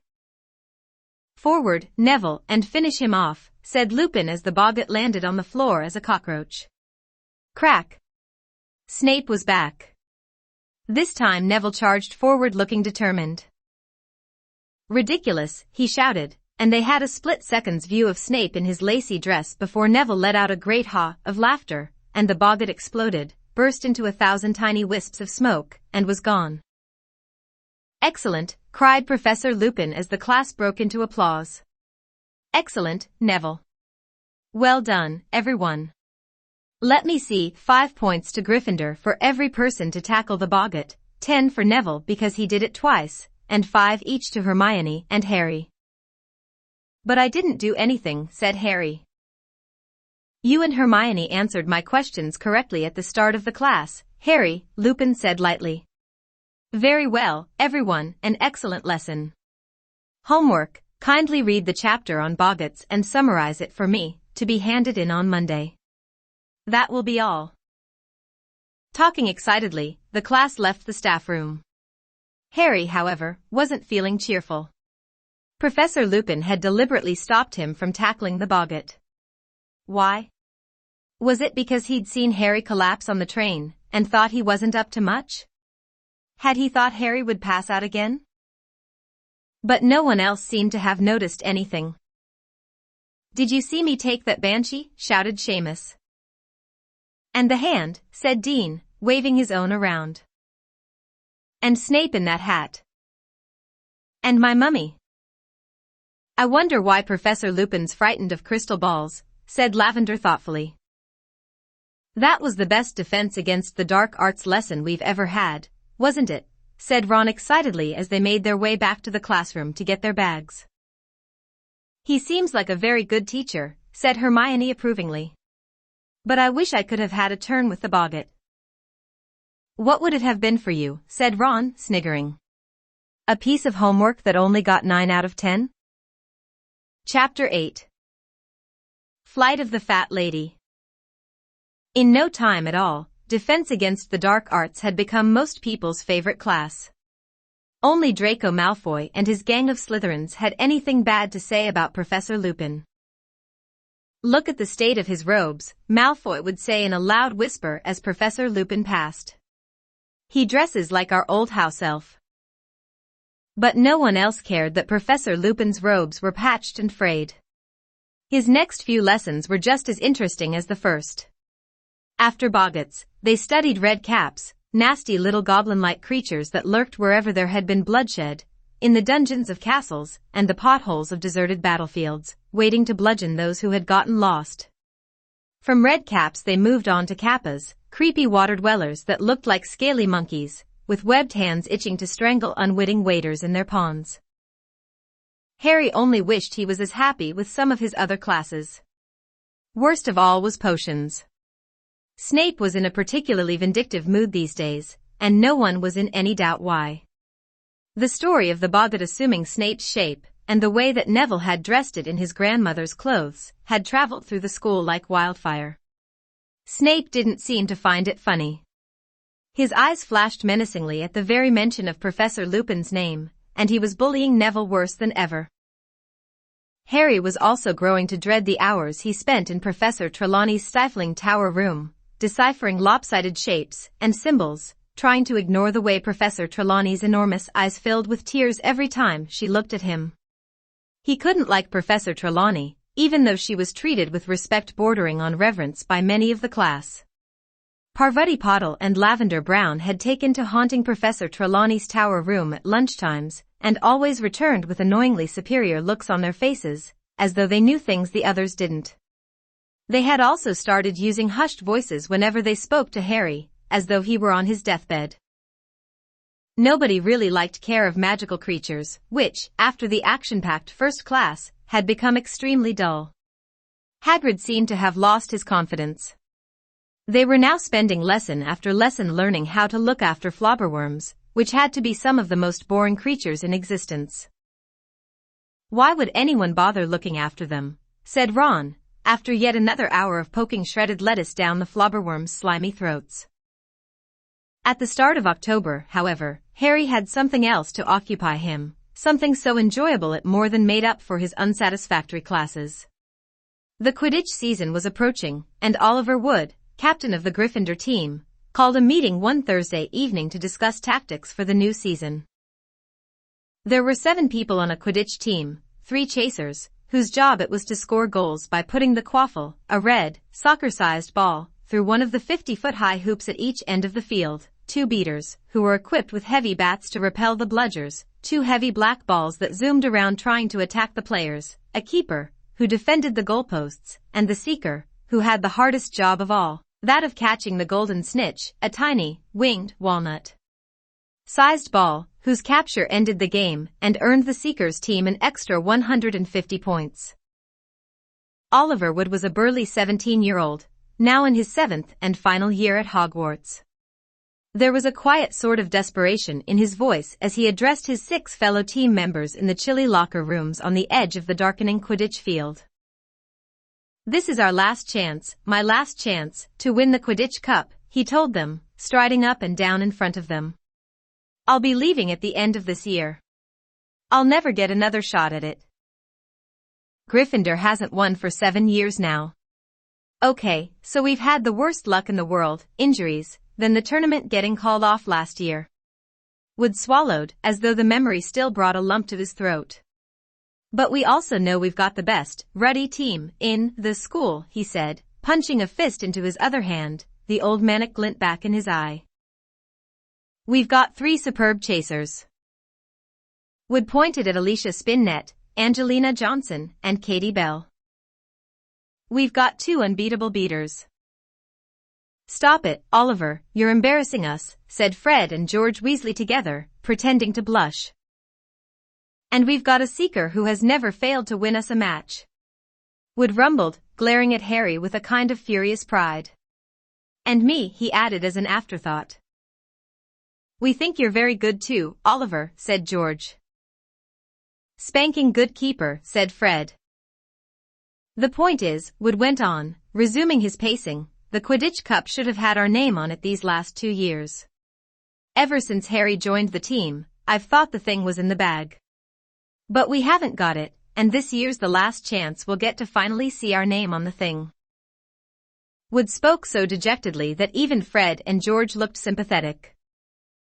"Oliver, this year's our year," said Fred. "We'll do it, Oliver," said Angelina. "Definitely," said Harry. Full of determination, the team started training sessions, 3 evenings a week. The weather was getting colder and wetter, the nights darker, but no amount of mud, wind, or rain could tarnish Harry's wonderful vision of finally winning the huge, silver Quidditch Cup. Harry returned to the Gryffindor common room one evening after training, cold and stiff, but pleased with the way practice had gone, to find the room buzzing excitedly. "What's happened?" he asked Ron and Hermione, who were sitting in 2 of the best chairs by the fireside and completing some star charts for astronomy. "First Hogsmeade weekend," said Ron, pointing at a notice that had appeared on the battered old bulletin board. "End of October. Halloween." "Excellent," said Fred, who had followed Harry through the portrait hole. "I need to visit Zonko's. I'm nearly out of stink pellets." Harry threw himself into a chair beside Ron, his high spirits ebbing away. Hermione seemed to read his mind. "Harry, I'm sure you'll be able to go next time," she said. "They're bound to catch Black soon. He's been sighted once already." "Black's not fool enough to try anything in Hogsmeade," said Ron. "Ask McGonagall if you can go this time, Harry. The next one might not be for ages." "Ron," said Hermione. "Harry's supposed to stay in school." "He can't be the only 3rd year left behind," said Ron. "Ask McGonagall, go on, Harry." "Yeah, I think I will," said Harry, making up his mind. Hermione opened her mouth to argue, but at that moment Crookshanks leapt lightly onto her lap. A large dead spider was dangling from his mouth. "Does he have to eat that in front of us?" said Ron, scowling. "Clever Crookshanks, did you catch that all by yourself?" said Hermione. Crookshanks slowly chewed up the spider, his yellow eyes fixed insolently on Ron. "Just keep him over there, that's all," said Ron irritably, turning back to his star chart. "I've got Scabbers asleep in my bag." Harry yawned. He really wanted to go to bed, but he still had his own star chart to complete.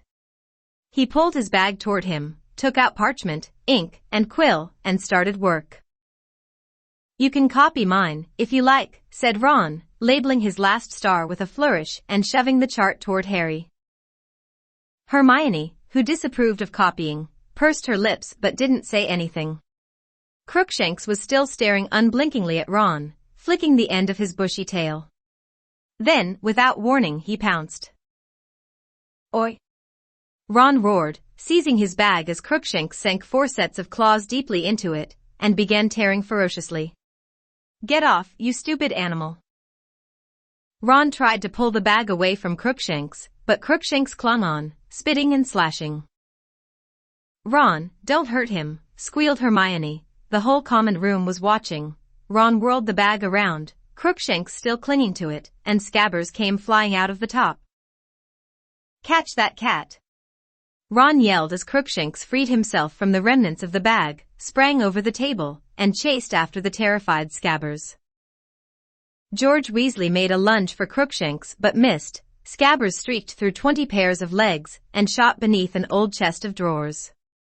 Crookshanks skidded to a halt, crouched low on his bandy legs, and started making furious swipes beneath it with his front paw.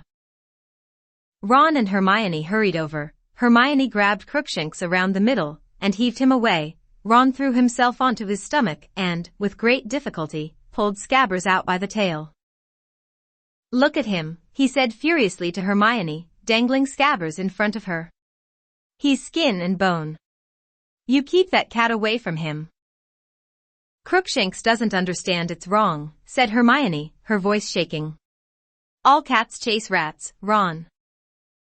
"There's something funny about that animal," said Ron, who was trying to persuade a frantically wiggling Scabbers back into his pocket. "It heard me say that Scabbers was in my bag." "Oh, what rubbish," said Hermione impatiently.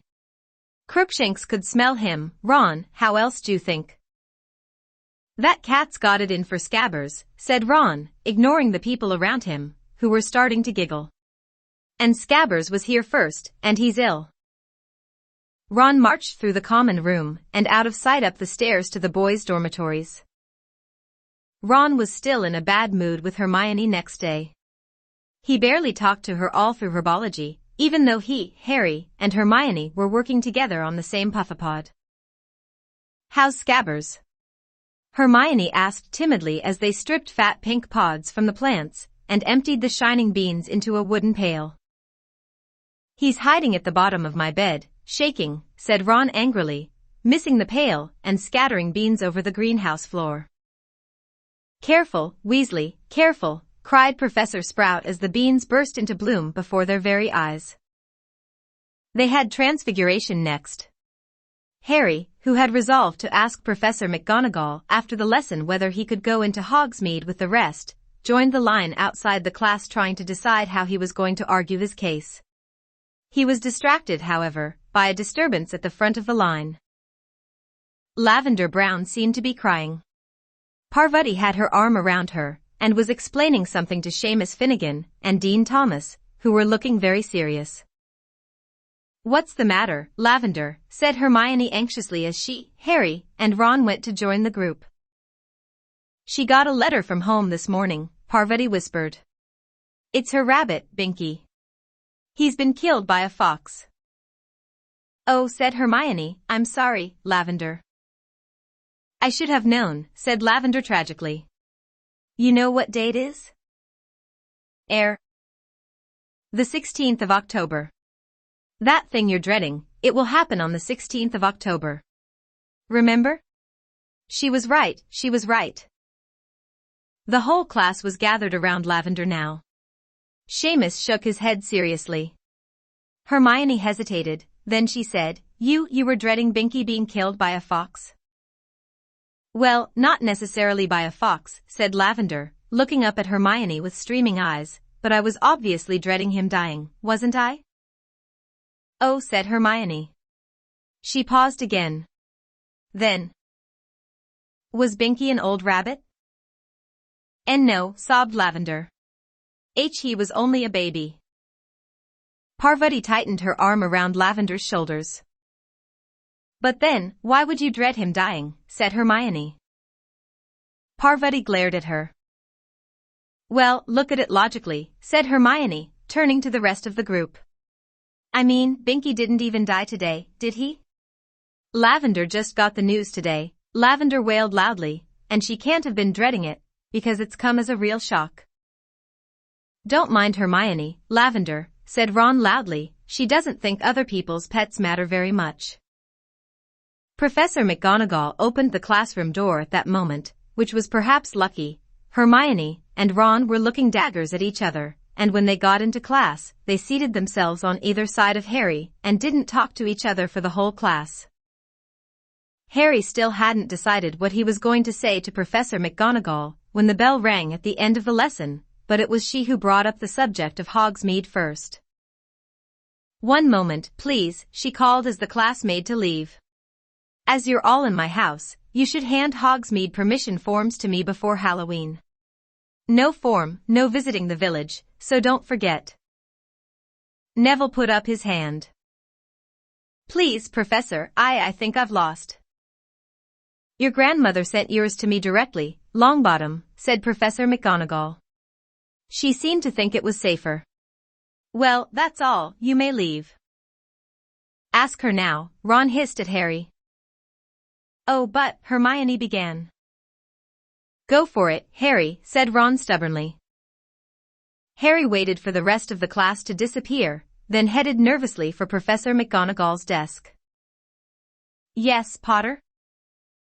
Harry took a deep breath. Professor, my aunt and uncle, forgot to sign my form, he said. Professor McGonagall looked over her square spectacles at him, but didn't say anything. So, do you think it would be all right? I mean, will it be okay if I go to Hogsmeade? Professor McGonagall looked down and began shuffling papers on her desk. I'm afraid not, Potter, she said. You heard what I said. No form, no visiting the village. That's the rule. But, Professor, my aunt and uncle, you know, they're muggles, they don't really understand about Hogwarts forms and stuff, Harry said, while Ron egged him on with vigorous nods. If you said I could go. But I don't say so, said Professor McGonagall, standing up and piling her papers neatly into a drawer. The form clearly states that the parent or guardian must give permission. She turned to look at him, with an odd expression on her face. Was it pity? I'm sorry, Potter, but that's my final word. You had better hurry, or you'll be late for your next lesson. There was nothing to be done.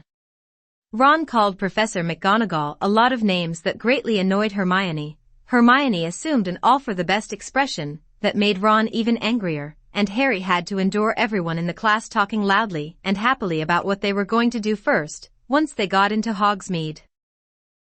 There's always the feast, said Ron, in an effort to cheer Harry up. You know, the Halloween feast in the evening. Yeah, said Harry gloomily, great. The Halloween feast was always good, but it would taste a lot better if he was coming to it after a day in Hogsmeade with everyone else. Nothing anyone said made him feel any better about being left behind. Dean Thomas, who was good with a quill, had offered to forge Uncle Vernon's signature on the form, but as Harry had already told Professor McGonagall he hadn't had it signed, that was no good. Ron half-heartedly suggested the invisibility cloak, but Hermione stamped on that one, reminding Ron what Dumbledore had told them about the Dementors being able to see through them. Percy had what were possibly the least helpful words of comfort. They make a fuss about Hogsmeade, but I assure you, Harry, it's not all it's cracked up to be, he said seriously. All right, the sweet shop's rather good, and Zonko's joke shop's frankly dangerous, and yes, the shrieking shack's always worth a visit, but really, Harry, apart from that, you're not missing anything. On Halloween morning, Harry awoke with the rest and went down to breakfast, feeling thoroughly depressed, though doing his best to act normally. "We'll bring you lots of sweets back from Honeydukes," said Hermione, looking desperately sorry for him. "Yeah, loads," said Ron. He and Hermione had finally forgotten their squabble about Crookshanks in the face of Harry's disappointment. "Don't worry about me," said Harry, in what he hoped was an offhand voice. "I'll see you at the feast. Have a good time." He accompanied them to the entrance hall, where Filch, the caretaker, was standing inside the front doors, checking off names against a long list, peering suspiciously into every face and making sure that no one was sneaking out who shouldn't be going. "Staying here, Potter," shouted Malfoy, who was standing in line with Crabbe and Goyle. "Scared of passing the Dementors?" Harry ignored him and made his solitary way up the marble staircase, through the deserted corridors, and back to Gryffindor Tower. "Password," said the fat lady, jerking out of a doze. "Fortuna Major," said Harry listlessly. The portrait swung open, and he climbed through the hole into the common room. It was full of chattering first and second years, and a few older students, who had obviously visited Hogsmeade so often the novelty had worn off. "Harry. Harry. Hi, Harry." It was Colin Creevey, a second year who was deeply in awe of Harry, and never missed an opportunity to speak to him. "Aren't you going to Hogsmeade, Harry?" "Why not?" "Hey," Colin looked eagerly around at his friends, "you can come and sit with us, if you like, Harry." No, thanks, Colin," said Harry, who wasn't in the mood to have a lot of people staring avidly at the scar on his forehead. I've got to go to the library, got to get some work done." After that, he had no choice but to turn right around and head back out of the portrait hole again. "What was the point waking me up?" the fat lady called grumpily after him as he walked away. Harry wandered dispiritedly toward the library, but halfway there he changed his mind. He didn't feel like working. He turned around and came face to face with Filch, who had obviously just seen off the last of the Hogsmeade visitors. "What are you doing?" Filch snarled suspiciously. "Nothing," said Harry truthfully. "Nothing," spat Filch, his jowls quivering unpleasantly. "A likely story. Sneaking around on your own. Why aren't you in Hogsmeade buying stink pellets and belch powder and whizzing worms like the rest of your nasty little friends?" Harry shrugged. "Well, get back to your common room where you belong," snapped Filch, and he stood glaring until Harry had passed out of sight. But Harry didn't go back to the common room. He climbed a staircase, thinking vaguely of visiting the Ollery to see Hedwig, and was walking along another corridor when a voice from inside one of the rooms said, "Harry?" Harry doubled back to see who had spoken and met Professor Lupin, looking around his office door. "What are you doing?" said Lupin, though in a very different voice from Filch. "Where are Ron and Hermione?" "Hogsmeade," said Harry, in a would-be casual voice. "Ah," said Lupin. He considered Harry for a moment. "Why don't you come in? I've just taken delivery of a Grindylow for our next lesson." "Oh, what?" said Harry. He followed Lupin into his office. In the corner stood a very large tank of water. A sickly green creature with sharp little horns had its face pressed against the glass, pulling faces and flexing its long, spindly fingers. "Water demon," said Lupin, surveying the Grindylow thoughtfully. "We shouldn't have much difficulty with him, not after the Kappas. The trick is to break his grip. You notice the abnormally long fingers? Strong, but very brittle." The Grindylow bared its green teeth, and then buried itself in a tangle of weeds in a corner. "Cup of tea?" Lupin said, looking around for his kettle. "I was just thinking of making one." "All right," said Harry awkwardly. Lupin tapped the kettle with his wand, and a blast of steam issued suddenly from the spout. "Sit down," said Lupin, taking the lid off a dusty tin. I've only got tea bags, I'm afraid, but I dare say you've had enough of tea leaves? Harry looked at him. Lupin's eyes were twinkling. How did you know about that? Harry asked. Professor McGonagall told me, said Lupin, passing Harry a chipped mug of tea. You're not worried, are you? No, said Harry. He thought for a moment of telling Lupin about the dog he'd seen in Magnolia Crescent, but decided not to. He didn't want Lupin to think he was a coward, especially since Lupin already seemed to think he couldn't cope with a boggart. Something of Harry's thoughts seemed to have shown on his face, because Lupin said, Anything worrying you, Harry? No, Harry lied.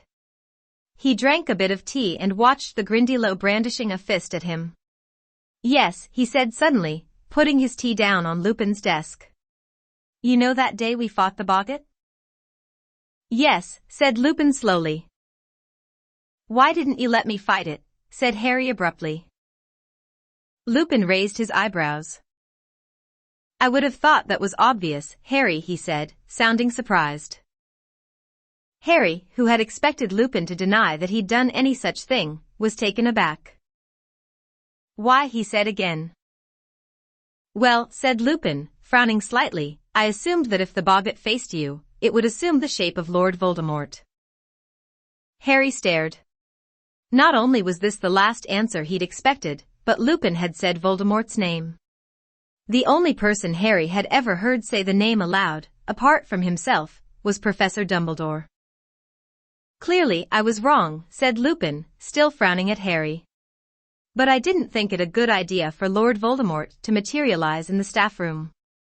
I imagined that people would panic. But then, said Harry honestly, I remembered those Dementors. I see, said Lupin thoughtfully. Well, well. I'm impressed. He smiled slightly at the look of surprise on Harry's face. That suggests that what you fear most of all is fear. Very wise, Harry. Harry didn't know what to say to that, so he drank some more tea. So you've been thinking that I didn't believe you capable of fighting the boggart, said Lupin shrewdly. Well, yeah, said Harry. He was suddenly feeling a lot happier. Professor Lupin, you know the Dementors. He was interrupted by a knock on the door. Come in, called Lupin. The door opened, and in came Snape. He was carrying a goblet, which was smoking faintly, and stopped at the sight of Harry, his black eyes narrowing. Ah, Severus, said Lupin, smiling. Thanks very much. Could you leave it here on the desk for me? Snape set down the smoking goblet, his eyes wandering between Harry and Lupin. I was just showing Harry my Grindylow, said Lupin pleasantly, pointing at the tank. Fascinating, said Snape, without looking at it. You should drink that directly, Lupin. Yes, yes, I will, said Lupin. I made an entire cauldronful, Snape continued. If you need more. I should probably take some again tomorrow. Thanks very much, Severus.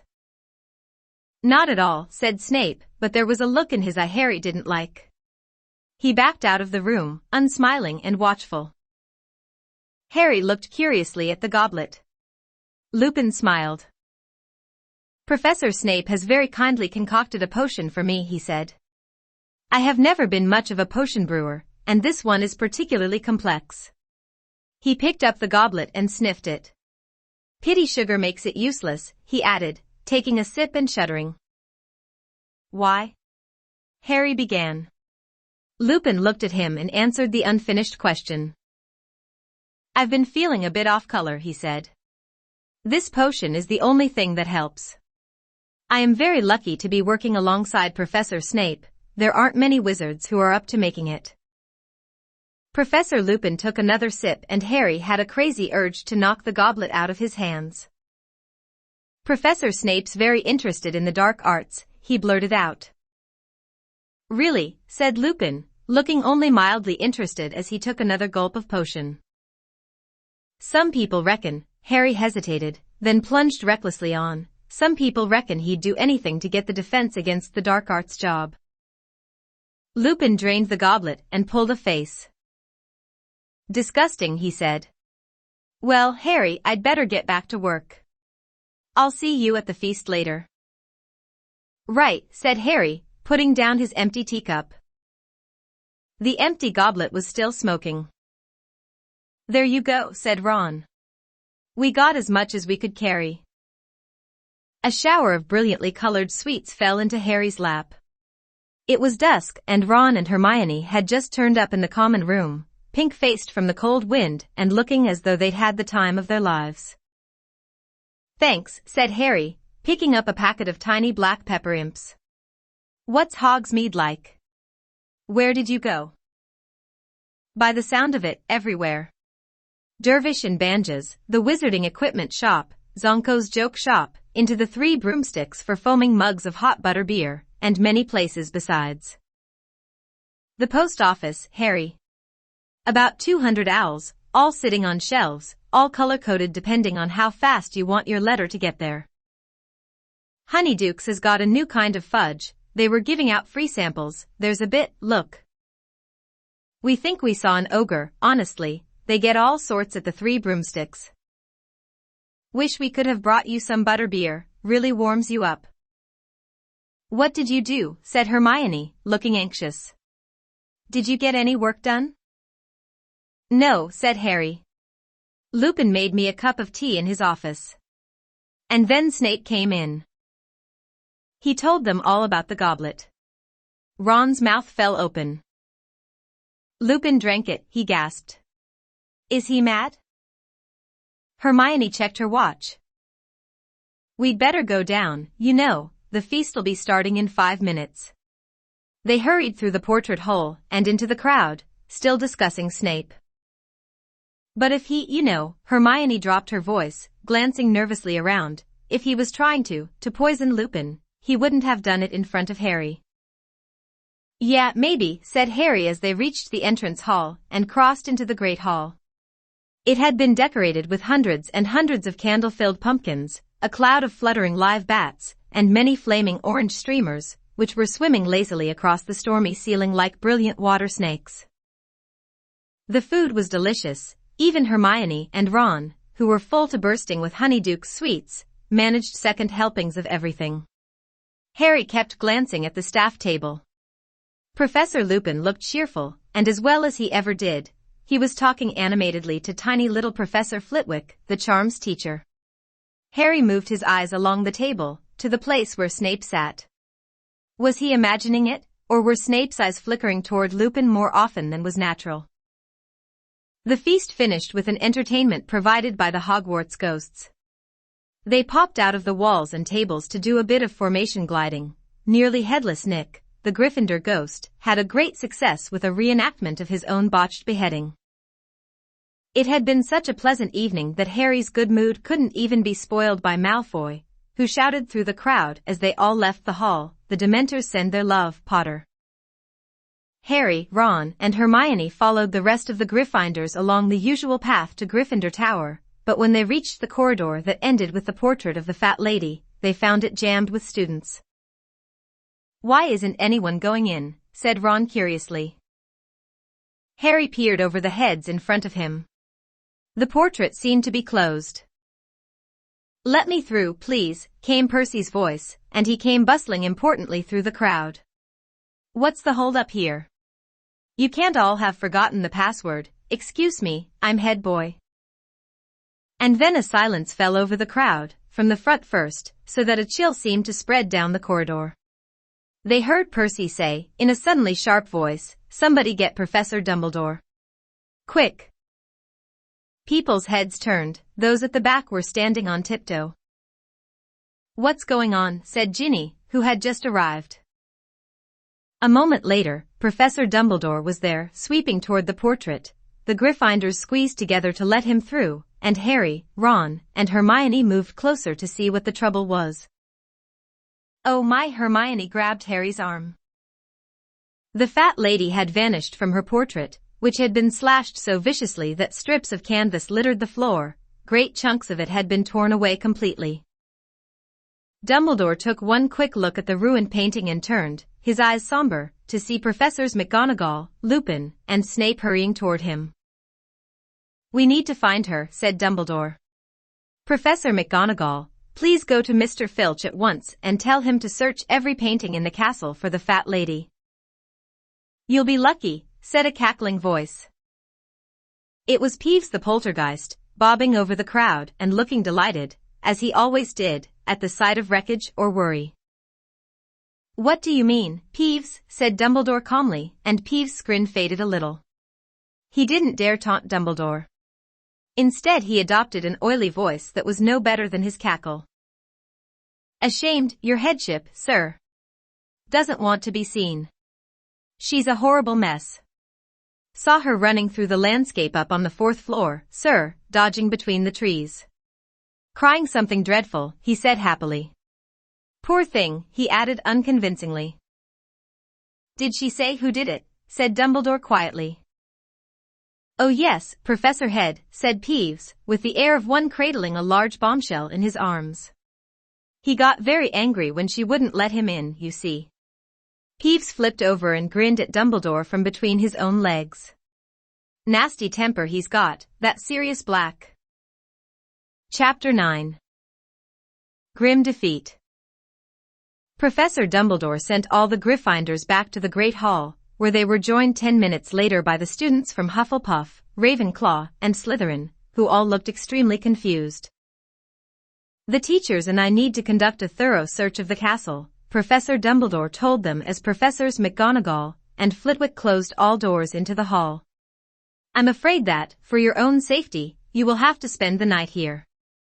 I want the prefects to stand guard over the entrances to the hall, and I am leaving the head boy and girl in charge. Any disturbance should be reported to me immediately," he added to Percy, who was looking immensely proud and important. "Send word with one of the ghosts." Professor Dumbledore paused, about to leave the hall, and said, "Oh yes, you'll be needing." One casual wave of his wand, and the long tables flew to the edges of the hall, and stood themselves against the walls. Another wave, and the floor was covered with hundreds of squashy purple sleeping bags. "Sleep well," said Professor Dumbledore, closing the door behind him. The hall immediately began to buzz excitedly. The Gryffindors were telling the rest of the school what had just happened. "Everyone into their sleeping bags," shouted Percy. "Come on, now, no more talking. Lights out in 10 minutes. "Come on," Ron said to Harry and Hermione. They seized 3 sleeping bags and dragged them into a corner. "Do you think Black's still in the castle?" Hermione whispered anxiously. "Dumbledore obviously thinks he might be," said Ron. "It's very lucky he picked tonight, you know," said Hermione as they climbed fully dressed into their sleeping bags and propped themselves on their elbows to talk. "The one night we weren't in the tower. I reckon he's lost track of time, being on the run," said Ron. "Didn't realize it was Halloween. Otherwise he'd have come bursting in here." Hermione shuddered. All around them, people were asking one another the same question: how did he get in? "Maybe he knows how to apparate," said a Ravenclaw a few feet away. "Just appear out of thin air, you know." "Disguised himself, probably," said a Hufflepuff 5th year. "He could have flown in," suggested Dean Thomas. "Honestly, am I the only person who's ever bothered to read Hogwarts, a history?" said Hermione crossly to Harry and Ron. "Probably," said Ron. "Why?" "Because the castle's protected by more than walls, you know," said Hermione. "There are all sorts of enchantments on it, to stop people entering by stealth. You can't just apparate in here. And I'd like to see the disguise that could fool those Dementors. They're guarding every single entrance to the grounds. They'd have seen him fly in too. And Filch knows all the secret passages, they'll have them covered." "The lights are going out now," Percy shouted. "I want everyone in their sleeping bags and no more talking." The candles all went out at once. The only light now came from the silvery ghosts, who were drifting about talking seriously to the prefects, and the enchanted ceiling, which, like the sky outside, was scattered with stars. What with that, and the whispering that still filled the hall, Harry felt as though he were sleeping outdoors in a light wind. Once every hour, a teacher would reappear in the hall to check that everything was quiet. Around 3 in the morning, when many students had finally fallen asleep, Professor Dumbledore came in. Harry watched him looking around for Percy, who had been prowling between the sleeping bags, telling people off for talking. Percy was only a short way away from Harry, Ron, and Hermione, who quickly pretended to be asleep as Dumbledore's footsteps drew nearer. "Any sign of him, Professor?" asked Percy in a whisper. "No. All well here?" "Everything under control, sir." "Good. There's no point moving them all now. I've found a temporary guardian for the Gryffindor portrait hole. You'll be able to move them back in tomorrow." "And the fat lady, sir?" "Hiding in a map of Argyllshire on the 2nd floor. Apparently she refused to let Black in without the password, so he attacked. She's still very distressed, but once she's calmed down, I'll have Mr. Filch restore her." Harry heard the door of the hall creak open again, and more footsteps. "Headmaster?" It was Snape. Harry kept quite still, listening hard. "The whole of the 3rd floor has been searched. He's not there. And Filch has done the dungeons, nothing there either." "What about the astronomy tower? Professor Trelawney's room? The Ollery?" "All searched." "Very well, Severus. I didn't really expect Black to linger." "Have you any theory as to how he got in, Professor?" asked Snape. Harry raised his head very slightly off his arms to free his other ear. "Many, Severus, each of them as unlikely as the next." Harry opened his eyes a fraction and squinted up to where they stood. Dumbledore's back was to him, but he could see Percy's face, rapt with attention, and Snape's profile, which looked angry. "You remember the conversation we had, Headmaster, just before, the start of term," said Snape, who was barely opening his lips, as though trying to block Percy out of the conversation. "I do, Severus," said Dumbledore, and there was something like warning in his voice. "It seems almost impossible that Black could have entered the school without inside help. I did express my concerns when you appointed. I do not believe a single person inside this castle would have helped Black enter it," said Dumbledore, and his tone made it so clear that the subject was closed that Snape didn't reply. "I must go down to the Dementors," said Dumbledore. "I said I would inform them when our search was complete." "Didn't they want to help, sir?" said Percy. "Oh yes," said Dumbledore coldly. "But I'm afraid no Dementor will cross the threshold of this castle, while I am headmaster." Percy looked slightly abashed. Dumbledore left the hall, walking quickly and quietly. Snape stood for a moment, watching the headmaster with an expression of deep resentment on his face, then he too left. Harry glanced sideways at Ron and Hermione. Both of them had their eyes open too, reflecting the starry ceiling. "What was all that about?" Ron mouthed. The school talked of nothing but Sirius Black for the next few days. The theories about how he had entered the castle became wilder and wilder. Hannah Abbott, from Hufflepuff, spent much of their next herbology class telling anyone who'd listen that Black could turn into a flowering shrub. The fat lady's ripped canvas had been taken off the wall and replaced with the portrait of Sir Cadogan and his fat grey pony. Nobody was very happy about this. Sir Cadogan spent half his time challenging people to duels, and the rest thinking up ridiculously complicated passwords, which he changed at least twice a day. "He's a complete lunatic," said Seamus Finnegan angrily to Percy. "Can't we get anyone else?" "None of the other pictures wanted the job," said Percy. Frightened of what happened to the fat lady. Sir Cadogan was the only one brave enough to volunteer. Sir Cadogan, however, was the least of Harry's worries. He was now being closely watched. Teachers found excuses to walk along corridors with him, and Percy Weasley, acting, Harry suspected, on his mother's orders, was tailing him everywhere like an extremely pompous guard dog. To cap it all, Professor McGonagall summoned Harry into her office. With such a somber expression on her face, Harry thought someone must have died. "There's no point hiding it from you any longer, Potter," she said in a very serious voice. "I know this will come as a shock to you, but Sirius Black." "I know he's after me," said Harry wearily. "I heard Ron's dad telling his mum. Mr. Weasley works for the Ministry of Magic." Professor McGonagall seemed very taken aback. She stared at Harry for a moment or two, then said, "I see. Well, in that case, Potter, you'll understand why I don't think it's a good idea for you to be practicing Quidditch in the evenings. Out on the field with only your team members, it's very exposed, Potter." "We've got our first match on Saturday," said Harry, outraged. "I've got to train, Professor." Professor McGonagall considered him intently. Harry knew she was deeply interested in the Gryffindor team's prospects. It had been she, after all, who'd suggested him as seeker in the first place. He waited, holding his breath.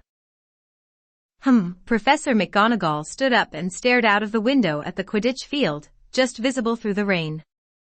"Well, goodness knows, I'd like to see us win the cup at last, but all the same, Potter. I'd be happier if a teacher were present. I'll ask Madam Hooch to oversee your training sessions." The weather worsened steadily as the first Quidditch match drew nearer. Undaunted, the Gryffindor team was training harder than ever under the eye of Madam Hooch. Then, at their final training session before Saturday's match, Oliver Wood gave his team some unwelcome news. "We're not playing Slytherin," he told them, looking very angry. "Flint's just been to see me. We're playing Hufflepuff instead." "Why?" chorused the rest of the team. "Flint's excuse is that their seeker's arm's still injured," said Wood, grinding his teeth furiously. "But it's obvious why they're doing it. Don't want to play in this weather. Think it'll damage their chances." There had been strong winds and heavy rain all day, and as Wood spoke, they heard a distant rumble of thunder.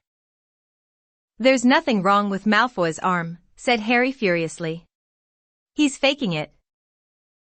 "I know that, but we can't prove it," said Wood bitterly. "And we've been practicing all those moves assuming we're playing Slytherin, and instead it's Hufflepuff, and their style's quite different. They've got a new captain and seeker, Cedric Diggory." Angelina, Alicia, and Katie suddenly giggled. "What?" said Wood, frowning at this light-hearted behavior. "He's that tall, good-looking one, isn't he?" said Angelina. "Strong and silent," said Katie, and they started to giggle again. "He's only silent because he's too thick to string two words together," said Fred impatiently. "I don't know why you're worried, Oliver. Hufflepuff is a pushover. Last time we played them, Harry caught the snitch in about 5 minutes, remember? We were playing in completely different conditions." Wood shouted, his eyes bulging slightly. "Diggory's put a very strong side together. He's an excellent seeker. I was afraid you'd take it like this. We mustn't relax. We must keep our focus. Slytherin is trying to wrong-foot us. We must win." "Oliver, calm down," said Fred, looking slightly alarmed. "We're taking Hufflepuff very seriously." "Seriously." The day before the match, the winds reached howling point, and the rain fell harder than ever. It was so dark inside the corridors and classrooms that extra torches and lanterns were lit. The Slytherin team was looking very smug indeed, and none more so than Malfoy. "Ah, if only my arm was feeling a bit better," he sighed as the gale outside pounded the windows. Harry had no room in his head to worry about anything except the match tomorrow. Oliver Wood kept hurrying up to him between classes and giving him tips. The third time this happened, Wood talked for so long that Harry suddenly realized he was 10 minutes late for defense against the dark arts, and set off at a run with Wood shouting after him, "Diggory's got a very fast swerve, Harry, so you might want to try looping him." Harry skidded to a halt outside the defense against the dark arts classroom, pulled the door open, and dashed inside. "Sorry I'm late, Professor Lupin, But it wasn't Professor Lupin who looked up at him from the teacher's desk, it was Snape. This lesson began 10 minutes ago, Potter, so I think we'll make it 10 points from Gryffindor. Sit down. But Harry didn't move. Where's Professor Lupin? He said. He says he is feeling too ill to teach today, said Snape with a twisted smile. I believe I told you to sit down? But Harry stayed where he was. What's wrong with him? Snape's black eyes glittered. Nothing life-threatening, he said, looking as though he wished it were. 5 more points from Gryffindor, and if I have to ask you to sit down again, it will be 50. Harry walked slowly to his seat and sat down. Snape looked around at the class. As I was saying before, Potter interrupted, Professor Lupin has not left any record of the topics you have covered so far.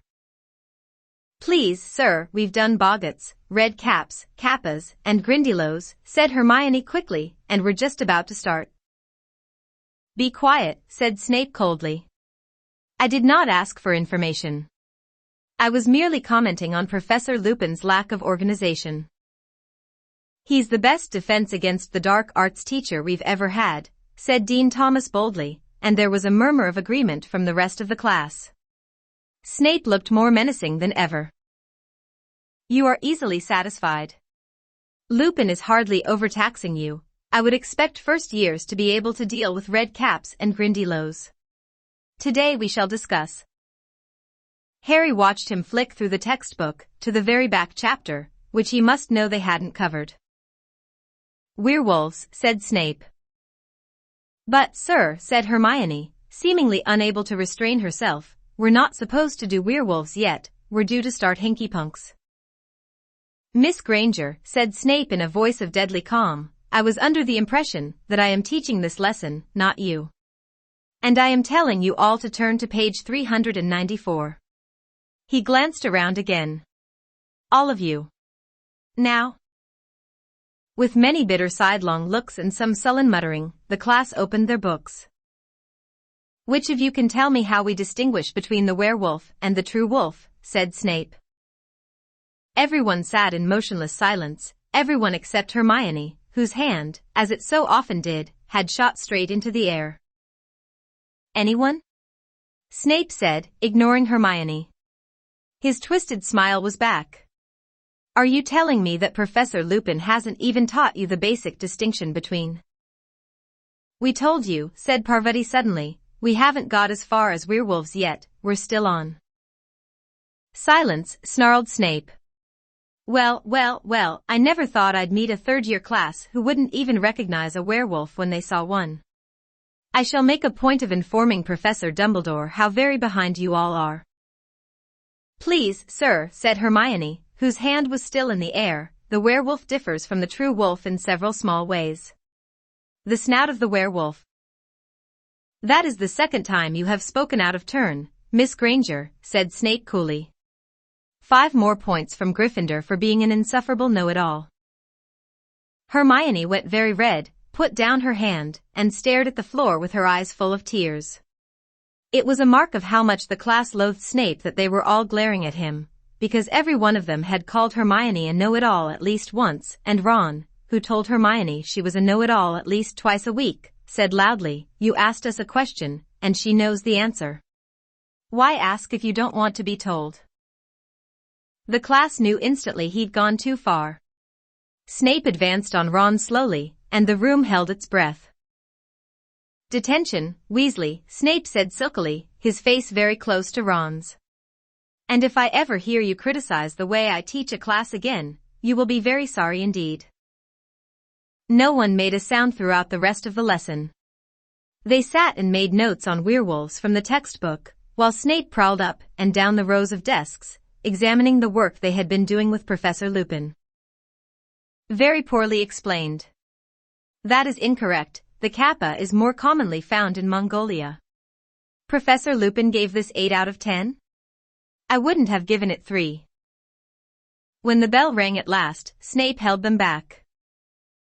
You will each write an essay, to be handed in to me, on the ways you recognize and kill werewolves. I want 2 rolls of parchment on the subject, and I want them by Monday morning. It is time somebody took this class in hand. Weasley, stay behind, we need to arrange your detention. Harry and Hermione left the room with the rest of the class, who waited until they were well out of earshot, then burst into a furious tirade about Snape. Snape's never been like this with any of our other defense against the dark arts teachers, even if he did want the job, Harry said to Hermione. Why's he got it in for Lupin? D'you think this is all because of the boggart? I don't know, said Hermione pensively. But I really hope Professor Lupin gets better soon.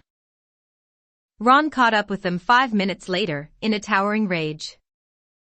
D'you know what that, he called Snape something that made Hermione say Ron is making me do?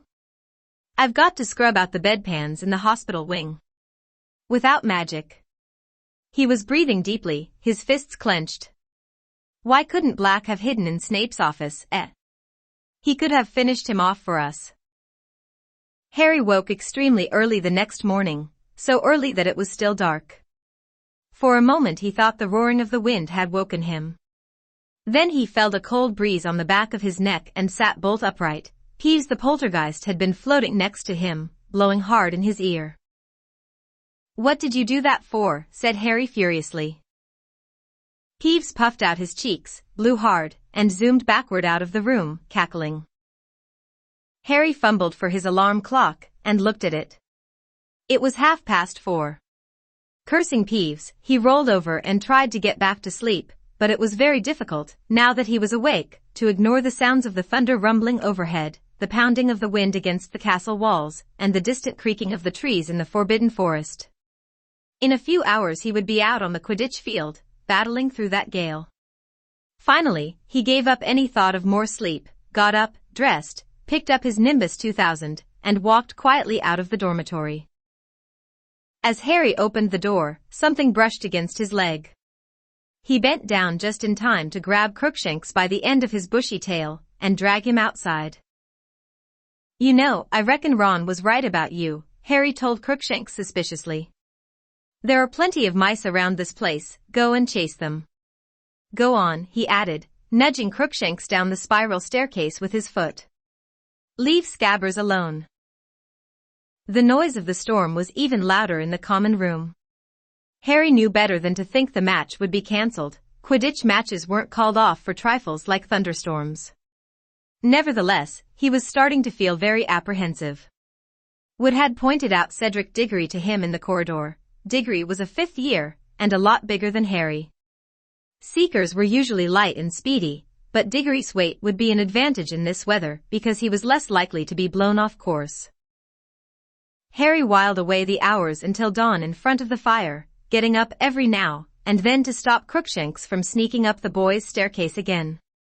At long last Harry thought it must be time for breakfast, so he headed through the portrait hole alone.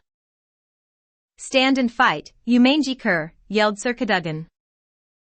Oh, shut up, Harry yawned. He revived a bit over a large bowl of porridge, and by the time he'd started on toast, the rest of the team had turned up.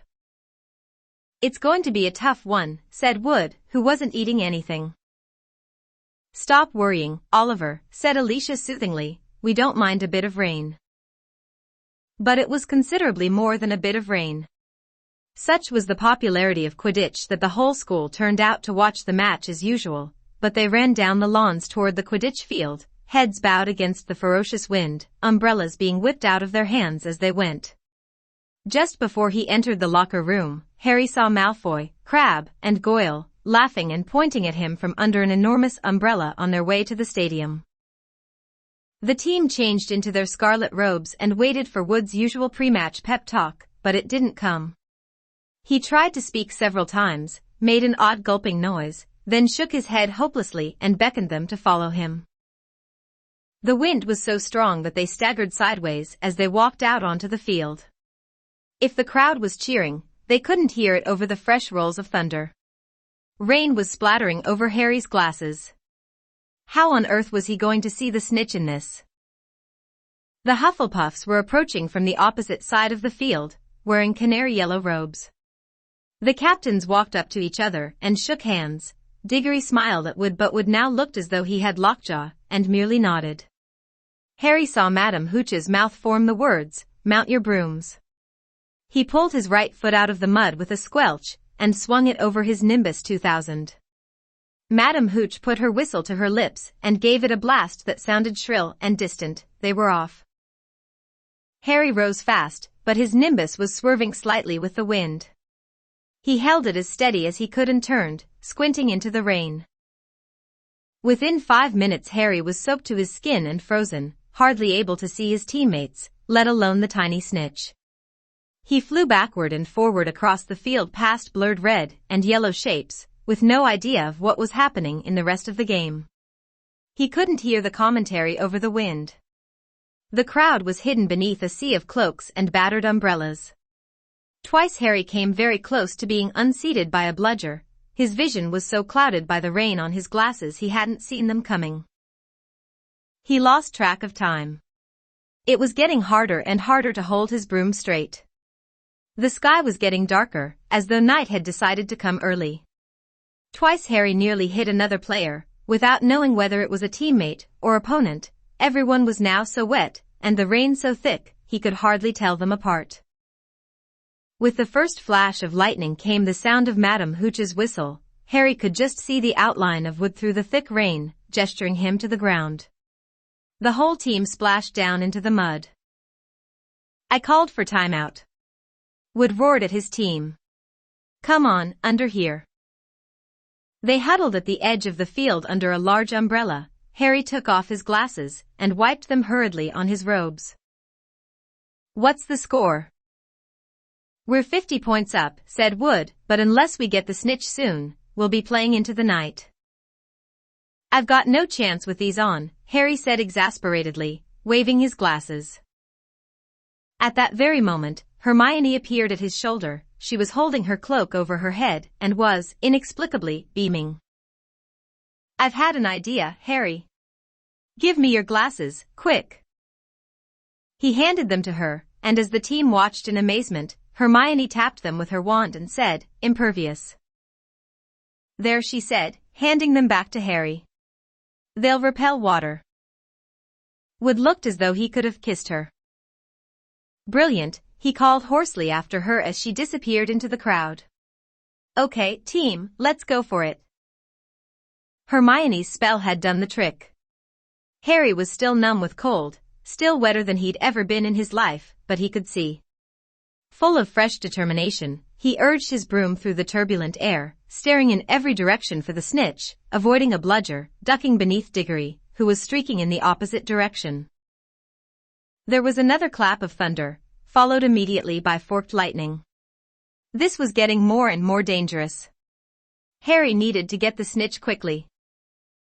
He turned, intending to head back toward the middle of the field, but at that moment, another flash of lightning illuminated the stands, and Harry saw something that distracted him completely, the silhouette of an enormous shaggy black dog, clearly imprinted against the sky, motionless in the topmost, empty row of seats. Harry's numb hands slipped on the broom handle, and his Nimbus dropped a few feet. Shaking his sodden bangs out of his eyes, he squinted back into the stands. The dog had vanished. Harry, came Wood's anguished yell from the Gryffindor goalposts. Harry, behind you. Harry looked wildly around. Cedric Diggory was pelting up the field, and a tiny speck of gold was shimmering in the rain-filled air between them. With a jolt of panic, Harry threw himself flat to the broom handle and zoomed toward the snitch. Come on, he growled at his Nimbus as the rain whipped his face. Faster. But something odd was happening. An eerie silence was falling across the stadium. The wind, though as strong as ever, was forgetting to roar. It was as though someone had turned off the sound, as though Harry had gone suddenly deaf. What was going on? And then a horribly familiar wave of cold swept over him, inside him, just as he became aware of something moving on the field below. Before he'd had time to think, Harry had taken his eyes off the snitch and looked down. At least 100 Dementors, their hidden faces pointing up at him, were standing beneath him. It was as though freezing water were rising in his chest, cutting at his insides. And then he heard it again. Someone was screaming inside his head, a woman. Not Harry, Please not, Harry. Stand aside, you silly girl, stand aside, now. Not Harry, please no, take me, kill me instead. Numbing, swirling white mist was filling Harry's brain. What was he doing? Why was he flying? He needed to help her. She was going to die. She was going to be murdered. He was falling through the icy mist. Not Harry. Please, have mercy, have mercy. A shrill voice was laughing, the woman was screaming, and Harry knew no more. Lucky the ground was so soft. I thought he was dead for sure. But he didn't even break his glasses. Harry could hear the voices whispering, but they made no sense whatsoever. He didn't have a clue where he was, or how he got there, or what he'd been doing before he got there. All he knew was that every inch of him was aching as though it had been beaten. That was the scariest thing I've ever seen in my life. Scariest, the scariest thing, hooded black figures, cold, screaming. Harry's eyes snapped open. He was lying in the hospital wing. The Gryffindor Quidditch team, spattered with mud from head to foot, was gathered around his bed. Ron and Hermione were also there, looking as though they'd just climbed out of a swimming pool. Harry, said Fred, who looked extremely white underneath the mud. How are you feeling? It was as though Harry's memory was on fast forward. The lightning, the Grim, the Snitch, and the Dementors. What happened, he said, sitting up so suddenly they all gasped. You fell off, said Fred. Must have been, 50 feet? We thought you'd died, said Alicia, who was shaking. Hermione made a small, squeaky noise. Her eyes were extremely bloodshot. But the match, said Harry. What happened? Are we doing a replay? No one said anything. The horrible truth sank into Harry like a stone. We didn't lose. Diggory got the snitch, said George. Just after you fell. He didn't realize what had happened. When he looked back and saw you on the ground, he tried to call it off. Wanted a rematch. But they won fair and square, even Wood admits it. Where is Wood? Said Harry, suddenly realizing he wasn't there. Still in the showers, said Fred. We think he's trying to drown himself. Harry put his face to his knees, his hands gripping his hair. Fred grabbed his shoulder and shook it roughly. Come on, Harry, you've never missed the snitch before. There had to be one time you didn't get it, said George. It's not over yet, said Fred. We lost by 100 points, right? So if Hufflepuff loses to Ravenclaw, and we beat Ravenclaw and Slytherin, Hufflepuff will have to lose by at least 200 points, said George. But if they beat Ravenclaw? No way, Ravenclaw is too good. But if Slytherin loses against Hufflepuff? It all depends on the points, a margin of 100 either way. Harry lay there, not saying a word. They had lost, for the first time ever, he had lost a Quidditch match. After 10 minutes or so, Madame Pomfrey came over to tell the team to leave him in peace. We'll come and see you later, Fred told him. Don't beat yourself up, Harry, you're still the best seeker we've ever had. The team trooped out, trailing mud behind them. Madame Pomfrey shut the door behind them, looking disapproving. Ron and Hermione moved nearer to Harry's bed. Dumbledore was really angry, Hermione said in a quaking voice.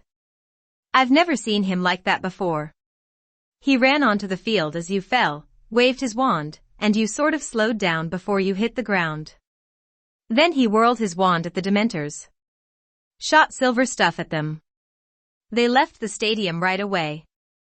He was furious they'd come onto the grounds. We heard him.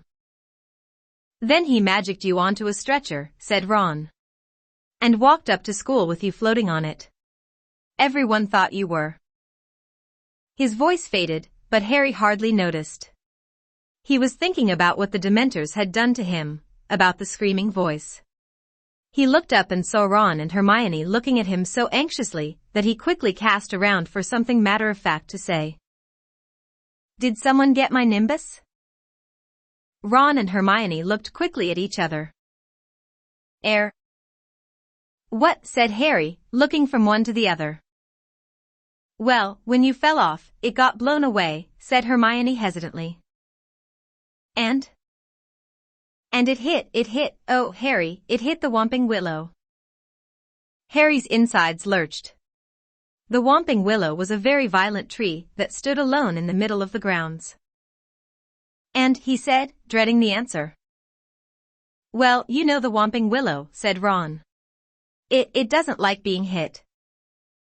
"Professor Flitwick brought it back just before you came around," said Hermione in a very small voice.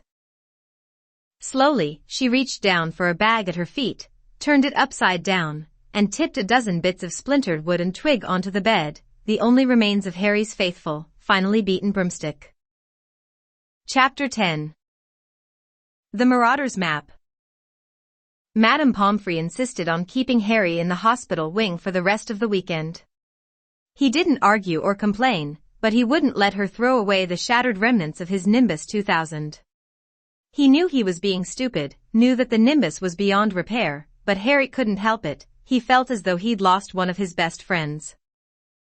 He had a stream of visitors, all intent on cheering him up. Hagrid sent him a bunch of earwiggy flowers that looked like yellow cabbages, and Ginny Weasley, blushing furiously, turned up with a get-well card she had made herself, which sang shrilly unless Harry kept it shut under his bowl of fruit. The Gryffindor team visited again on Sunday morning, this time accompanied by Wood, who told Harry, in a hollow, dead sort of voice, that he didn't blame him in the slightest. Ron and Hermione left Harry's bedside only at night. But nothing anyone said or did could make Harry feel any better, because they knew only half of what was troubling him.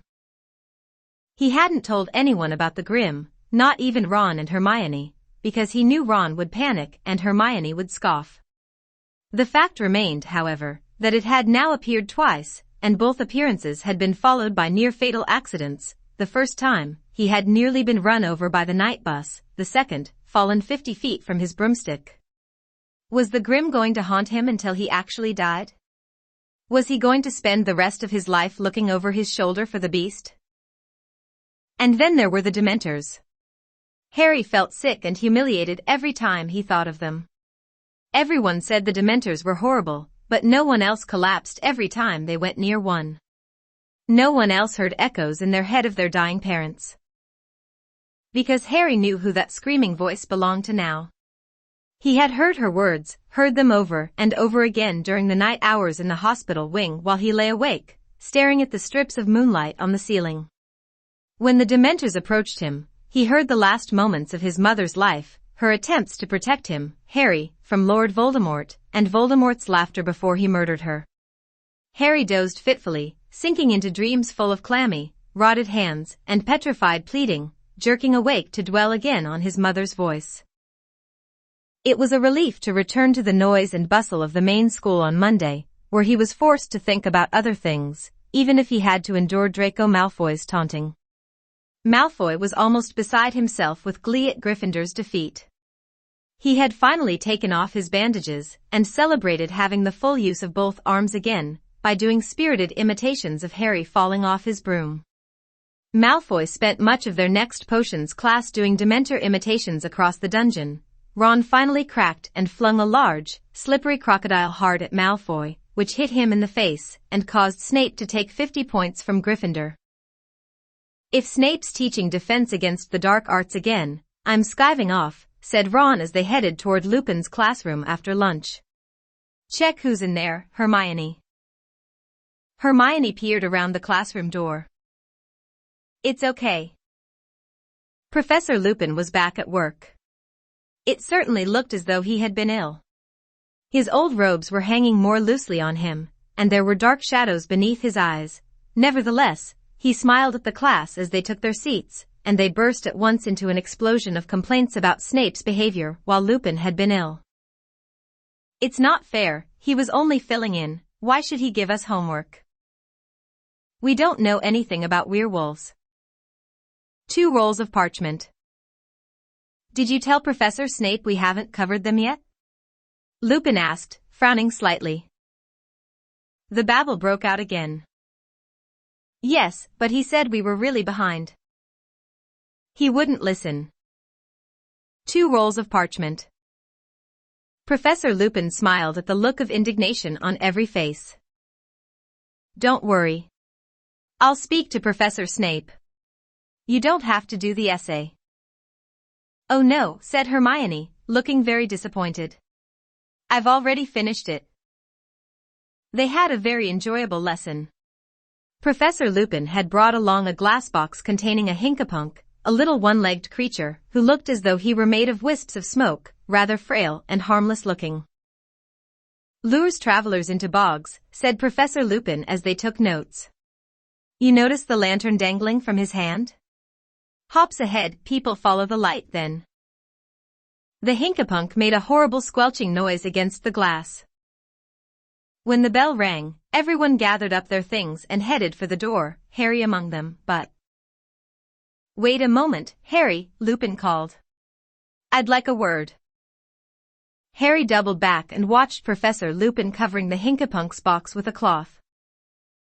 I heard about the match, said Lupin, turning back to his desk and starting to pile books into his briefcase, and I'm sorry about your broomstick. Is there any chance of fixing it? No, said Harry. The tree smashed it to bits. Lupin sighed. They planted the Whomping Willow the same year that I arrived at Hogwarts. People used to play a game, trying to get near enough to touch the trunk. In the end, a boy called Davy Gudgeon nearly lost an eye, and we were forbidden to go near it. No broomstick would have a chance. Did you hear about the Dementors too? Said Harry with difficulty. Lupin looked at him quickly. Yes, I did. I don't think any of us have seen Professor Dumbledore that angry. They have been growing restless for some time, furious at his refusal to let them inside the grounds. I suppose they were the reason you fell? Yes, said Harry. He hesitated, and then the question he had to ask burst from him before he could stop himself. Why? Why do they affect me like that? Am I just? It has nothing to do with weakness, said Professor Lupin sharply, as though he had read Harry's mind. The Dementors affect you worse than the others because there are horrors in your past that the others don't have.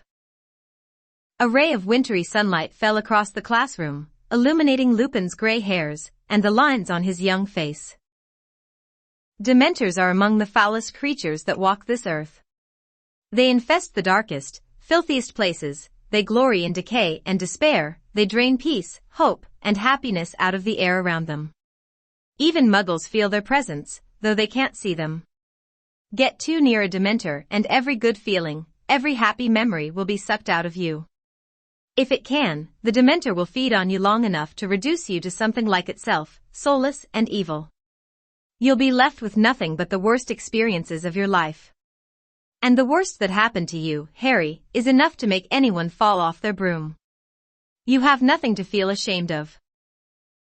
When they get near me, Harry stared at Lupin's desk, his throat tight. I can hear Voldemort murdering my mum.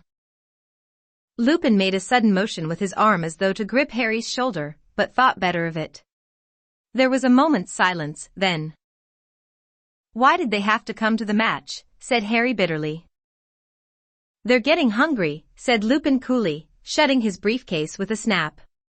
Dumbledore won't let them into the school, so their supply of human prey has dried up. I don't think they could resist the large crowd around the Quidditch field. All that excitement, emotions running high, it was their idea of a feast. Azkaban must be terrible, Harry muttered. Lupin nodded grimly. The fortress is set on a tiny island, way out to sea. But they don't need walls and water to keep the prisoners in, not when they're all trapped inside their own heads, incapable of a single cheerful thought. Most of them go mad within weeks. But Sirius Black escaped from them, Harry said slowly. He got away. Lupin's briefcase slipped from the desk, he had to stoop quickly to catch it. Yes, he said, straightening up, Black must have found a way to fight them. I wouldn't have believed it possible. Dementors are supposed to drain a wizard of his powers if he is left with them too long. You made that Dementor on the train back off, said Harry suddenly. There are certain defenses one can use, said Lupin. But there was only one Dementor on the train. The more there are, the more difficult it becomes to resist. What defenses? Said Harry at once. Can you teach me? I don't pretend to be an expert at fighting Dementors, Harry, quite the contrary. But if the Dementors come to another Quidditch match, I need to be able to fight them. Lupin looked into Harry's determined face, hesitated, then said, well, all right. I'll try and help. But it'll have to wait until next term, I'm afraid. I have a lot to do before the holidays. I chose a very inconvenient time to fall ill. What with the promise of anti-Dementor lessons from Lupin, the thought that he might never have to hear his mother's death again, and the fact that Ravenclaw flattened Hufflepuff in their Quidditch match at the end of November, Harry's mood took a definite upturn. Gryffindor were not out of the running after all, although they could not afford to lose another match. Wood became repossessed of his manic energy, and worked his team as hard as ever in the chilly haze of rain that persisted into December. Harry saw no hint of a Dementor within the grounds. Dumbledore's anger seemed to be keeping them at their stations at the entrances. 2 weeks before the end of the term, the sky lightened suddenly to a dazzling, opaline white, and the muddy grounds were revealed one morning covered in glittering frost. Inside the castle, there was a buzz of Christmas in the air. Professor Flitwick, the charms teacher, had already decorated his classroom with shimmering lights that turned out to be real, fluttering fairies. The students were all happily discussing their plans for the holidays. Both Ron and Hermione had decided to remain at Hogwarts, and though Ron said it was because he couldn't stand 2 weeks with Percy, and Hermione insisted she needed to use the library, Harry wasn't fooled. They were doing it to keep him company, and he was very grateful. To everyone's delight except Harry's, there was to be another Hogsmeade trip on the very last weekend of the term. We can do all our Christmas shopping there, said Hermione. Mom and Dad would really love those tooth-flossing string mints from Honeydukes. Resigned to the fact that he would be the only third-year staying behind again, Harry borrowed a copy of Witch Broomstick from Wood, and decided to spend the day reading up on the different makes. He had been riding one of the school brooms at team practice, an ancient shooting star, which was very slow and jerky. He definitely needed a new broom of his own. On the Saturday morning of the Hogsmeade trip, Harry bid goodbye to Ron and Hermione, who were wrapped in cloaks and scarves, then turned up the marble staircase alone, and headed back toward Gryffindor Tower. Snow had started to fall outside the windows, and the castle was very still and quiet. Psst, Harry. He turned, halfway along the third-floor corridor, to see Fred and George peering out at him from behind a statue of a humpbacked, one-eyed witch. What are you doing? Said Harry curiously. How come you're not going to Hogsmeade? We've come to give you a bit of festive cheer before we go, said Fred, with a mysterious wink. Come in here. He nodded toward an empty classroom to the left of the one-eyed statue. Harry followed Fred and George inside. George closed the door quietly and then turned, beaming, to look at Harry. Early Christmas present for you, Harry, he said. Fred pulled something from inside his cloak with a flourish and laid it on one of the desks. It was a large, square, very worn piece of parchment with nothing written on it. Harry, suspecting one of Fred and George's jokes, stared at it. What's that supposed to be? This, Harry, is the secret of our success, said George, patting the parchment fondly. It's a wrench, giving it to you, said Fred, but we decided last night, your need's greater than ours. Anyway, we know it by heart, said George. We bequeath it to you. We don't really need it anymore. And what do I need with a bit of old parchment, said Harry.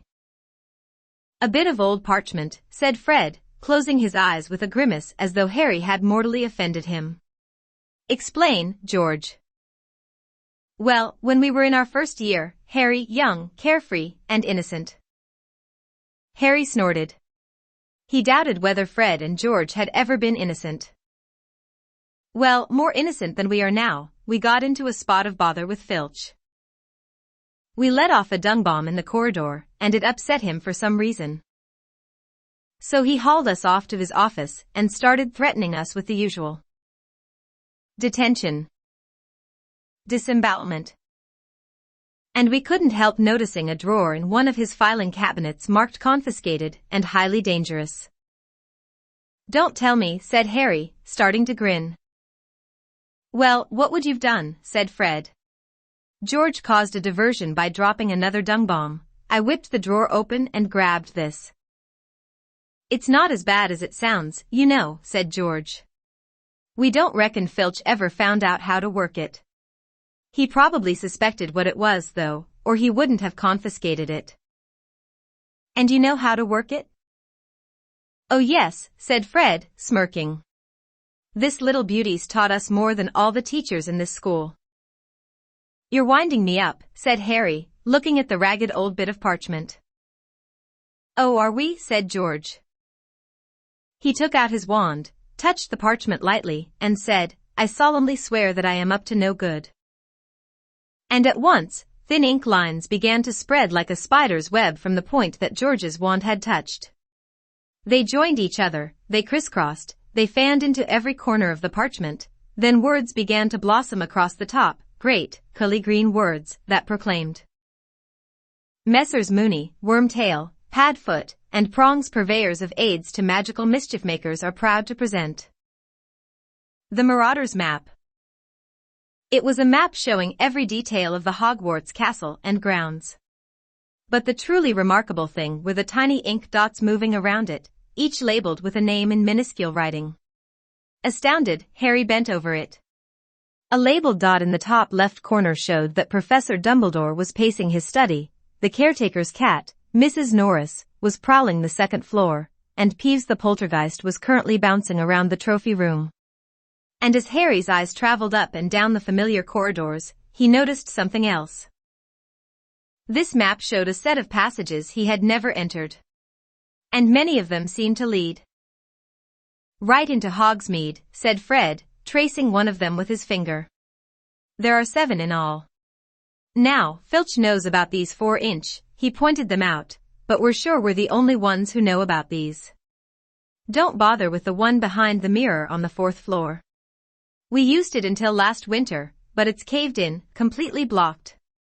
And we don't reckon anyone's ever used this one, because the Whomping Willow's planted right over the entrance. But this one here, this one leads right into the cellar of Honeydukes. We've used it loads of times. And as you might have noticed, the entrance is right outside this room, through that one-eyed old crone's hump. Mooney, Wormtail, Padfoot, and Prongs, sighed George, patting the heading of the map. We owe them so much. Noble men, working tirelessly to help a new generation of lawbreakers, said Fred solemnly. Right, said George briskly. Don't forget to wipe it after you've used it. Or anyone can read it, Fred said warningly. Just tap it again and say, mischief managed. And it'll go blank. So, young Harry, said Fred, in an uncanny impersonation of Percy, mind you behave yourself. See you in Honeydukes, said George, winking. They left the room, both smirking in a satisfied sort of way. Harry stood there, gazing at the miraculous map. He watched the tiny ink Mrs. Norris turn left and pause to sniff at something on the floor. If Filch really didn't know, he wouldn't have to pass the Dementors at all. But even as he stood there, flooded with excitement, something Harry had once heard Mr. Weasley say came floating out of his memory. Never trust anything that can think for itself, if you can't see where it keeps its brain. This map was one of those dangerous magical objects Mr. Weasley had been warning against. Aids for magical mischief makers, but then, Harry reasoned, he only wanted to use it to get into Hogsmeade. It wasn't as though he wanted to steal anything or attack anyone, and Fred and George had been using it for years without anything horrible happening. Harry traced the secret passage to Honeydukes with his finger. Then, quite suddenly, as though following orders, he rolled up the map, stuffed it inside his robes, and hurried to the door of the classroom. He opened it a couple of inches. There was no one outside. Very carefully, he edged out of the room, and behind the statue of the one-eyed witch. What did he have to do? He pulled out the map again and saw, to his astonishment, that a new ink figure had appeared upon it, labeled Harry Potter. This figure was standing exactly where the real Harry was standing, about halfway down the third-floor corridor. Harry watched carefully. His little ink self appeared to be tapping the witch with his minute wand. Harry quickly took out his real wand and tapped the statue. Nothing happened. He looked back at the map. The tiniest speech bubble had appeared next to his figure. The word inside said, Descendium. Descendium. Harry whispered, tapping the stone witch again. At once, the statue's hump opened wide enough to admit a fairly thin person. Harry glanced quickly up and down the corridor, then tucked the map away again, hoisted himself into the hole head first, and pushed himself forward. He slid a considerable way down what felt like a stone slide, then landed on cold, damp earth. He stood up, looking around. It was pitch dark. He held up his wand, muttered, Lumos, and saw that he was in a very narrow, low, earthy passageway. He raised the map, tapped it with the tip of his wand, and muttered, Mischief managed. The map went blank at once. He folded it carefully, tucked it inside his robes, then, heart beating fast, both excited and apprehensive, he set off.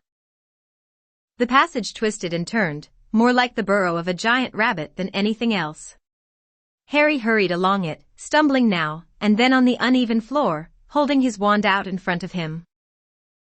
It took ages, but Harry had the thought of honeydukes to sustain him. After what felt like an hour, the passage began to rise. Panting, Harry sped up, his face hot, his feet very cold. 10 minutes later, he came to the foot of some worn stone steps, which rose out of sight above him. Careful not to make any noise, Harry began to climb. 100 steps, 200 steps, he lost count as he climbed, watching his feet. Then, without warning, his head hit something hard. It seemed to be a trapdoor. Harry stood there, massaging the top of his head, listening. He couldn't hear any sounds above him. Very slowly, he pushed the trapdoor open and peered over the edge. He was in a cellar, which was full of wooden crates and boxes. Harry climbed out of the trapdoor and replaced it. It blended so perfectly with the dusty floor that it was impossible to tell it was there. Harry crept slowly toward the wooden staircase that led upstairs. Now he could definitely hear voices, not to mention the tinkle of a bell, and the opening and shutting of a door. Wondering what he ought to do, he suddenly heard a door open much closer at hand. Somebody was about to come downstairs. And get another box of jelly slugs, dear, they've nearly cleaned us out, said a woman's voice. A pair of feet was coming down the staircase. Harry leapt behind an enormous crate and waited for the footsteps to pass. He heard the man shifting boxes against the opposite wall. He might not get another chance. Quickly and silently, Harry dodged out from his hiding place and climbed the stairs. Looking back, he saw an enormous backside and shiny bald head buried in a box. Harry reached the door at the top of the stairs, slipped through it, and found himself behind the counter of honeydukes. He ducked, crept sideways, and then straightened up. Honeydukes was so crowded with Hogwarts students that no one looked twice at Harry. He edged among them, looking around, and suppressed a laugh as he imagined the look that would spread over Dudley's piggy face if he could see where Harry was now. There were shelves upon shelves of the most succulent-looking sweets imaginable. Creamy chunks of nougat, shimmering pink squares of coconut ice, fat, honey-colored toffees, hundreds of different kinds of chocolate in neat rows. There was a large barrel of every flavor beans, and another of fizzing whiz-bees, the levitating sherbet balls that Ron had mentioned. Along yet another wall were special effects sweets, Dribble's best blowing gum, which filled a room with bluebell-colored bubbles that refused to pop for days. The strange, splintery tooth-flossing string mints, tiny black pepper imps, breathe fire for your friends, ice mice, hear your teeth chatter and squeak, peppermint creams shaped like toads, hop realistically in the stomach, fragile sugar-spun quills, and exploding bonbons. Harry squeezed himself through a crowd of sixth years and saw a sign hanging in the farthest corner of the shop, Unusual Tastes. Ron and Hermione were standing underneath it, examining a tray of blood-flavored lollipops.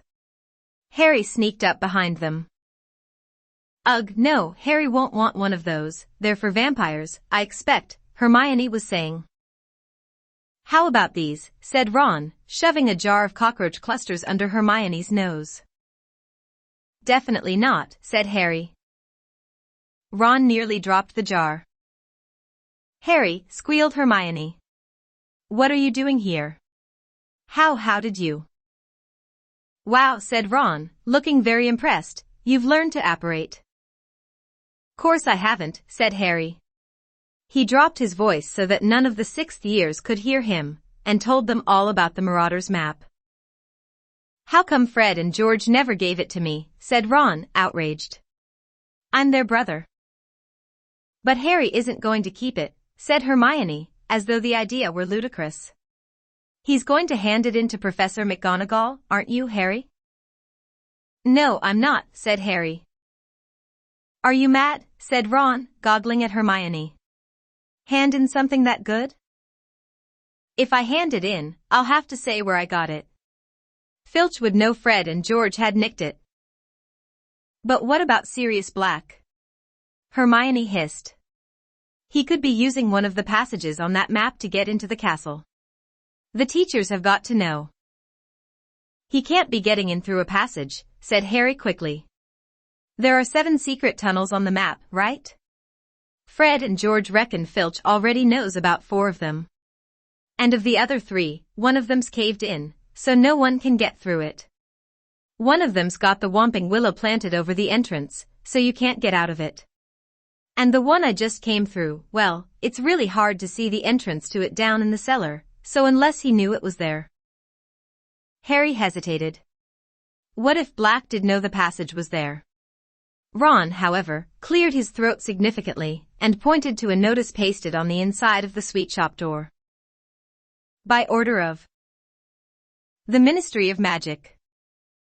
Customers are reminded that until further notice, Dementors will be patrolling the streets of Hogsmeade every night after sundown. This measure has been put in place for the safety of Hogsmeade residents and will be lifted upon the recapture of Sirius Black. It is therefore advisable that you complete your shopping well before nightfall. Merry Christmas. See, said Ron quietly. I'd like to see Black try and break into Honeydukes with Dementors swarming all over the village. Anyway, Hermione, the Honeydukes owners would hear a break-in, wouldn't they? They live over the shop. Yes, but Hermione seemed to be struggling to find another problem. Look, Harry still shouldn't be coming into Hogsmeade. He hasn't got a signed form. If anyone finds out, he'll be in so much trouble. And it's not nightfall yet. What if Sirius Black turns up today? Now? He'd have a job spotting Harry in this, said Ron, nodding through the mullioned windows at the thick, swirling snow. Come on, Hermione, it's Christmas. Harry deserves a break. Hermione bit her lip, looking extremely worried. Are you going to report me? Harry asked her, grinning. Oh, of course not, but honestly, Harry. Seen the fizzing whizbees, Harry, said Ron, grabbing him and leading him over to their barrel. And the jelly slugs? And the acid pops? Fred gave me one of those when I was 7, it burnt a hole right through my tongue. I remember Mum walloping him with her broomstick. Ron stared broodingly into the acid pop box. Reckon Fred'd take a bit of cockroach cluster if I told him they were peanuts? When Ron and Hermione had paid for all their sweets, the 3 of them left Honeydukes for the blizzard outside. Hogsmeade looked like a Christmas card.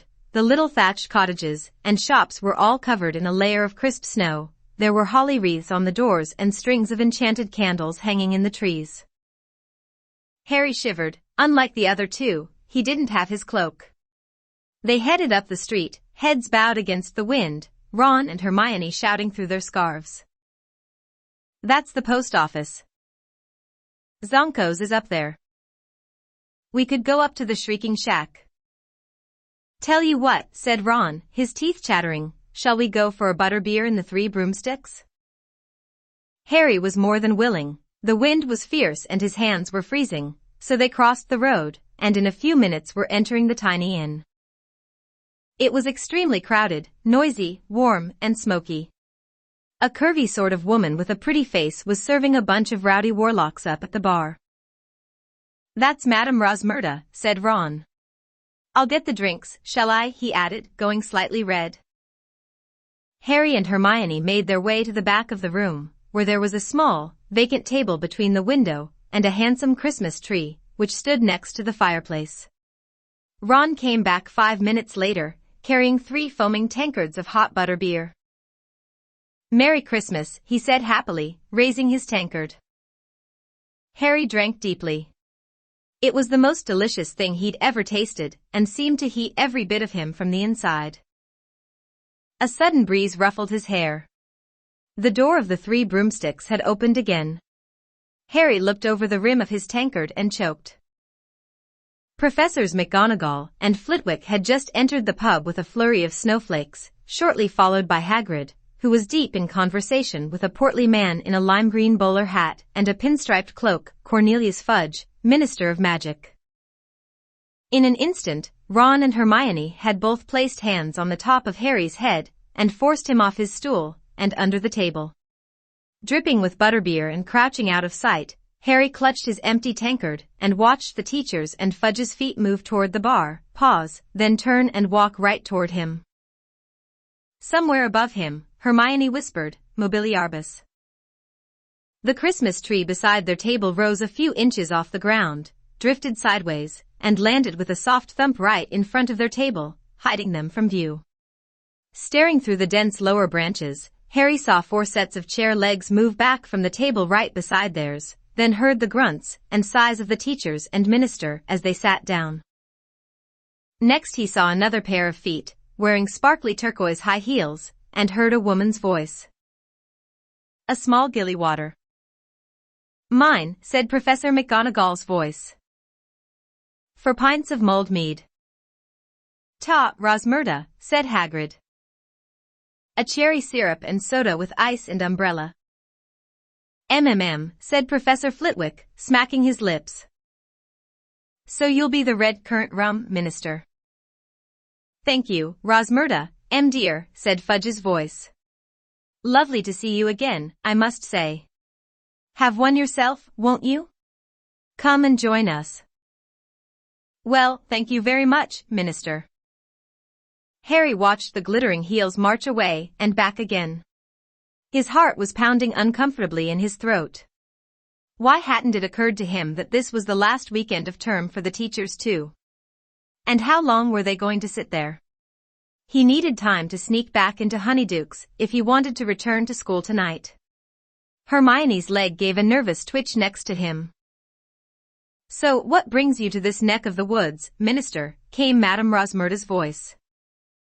Harry saw the lower part of Fudge's thick body twist in his chair, as though he were checking for eavesdroppers.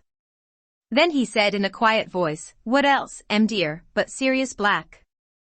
I dare say you heard what happened up at the school at Halloween? I did hear a rumor, admitted Madame Rosmerta.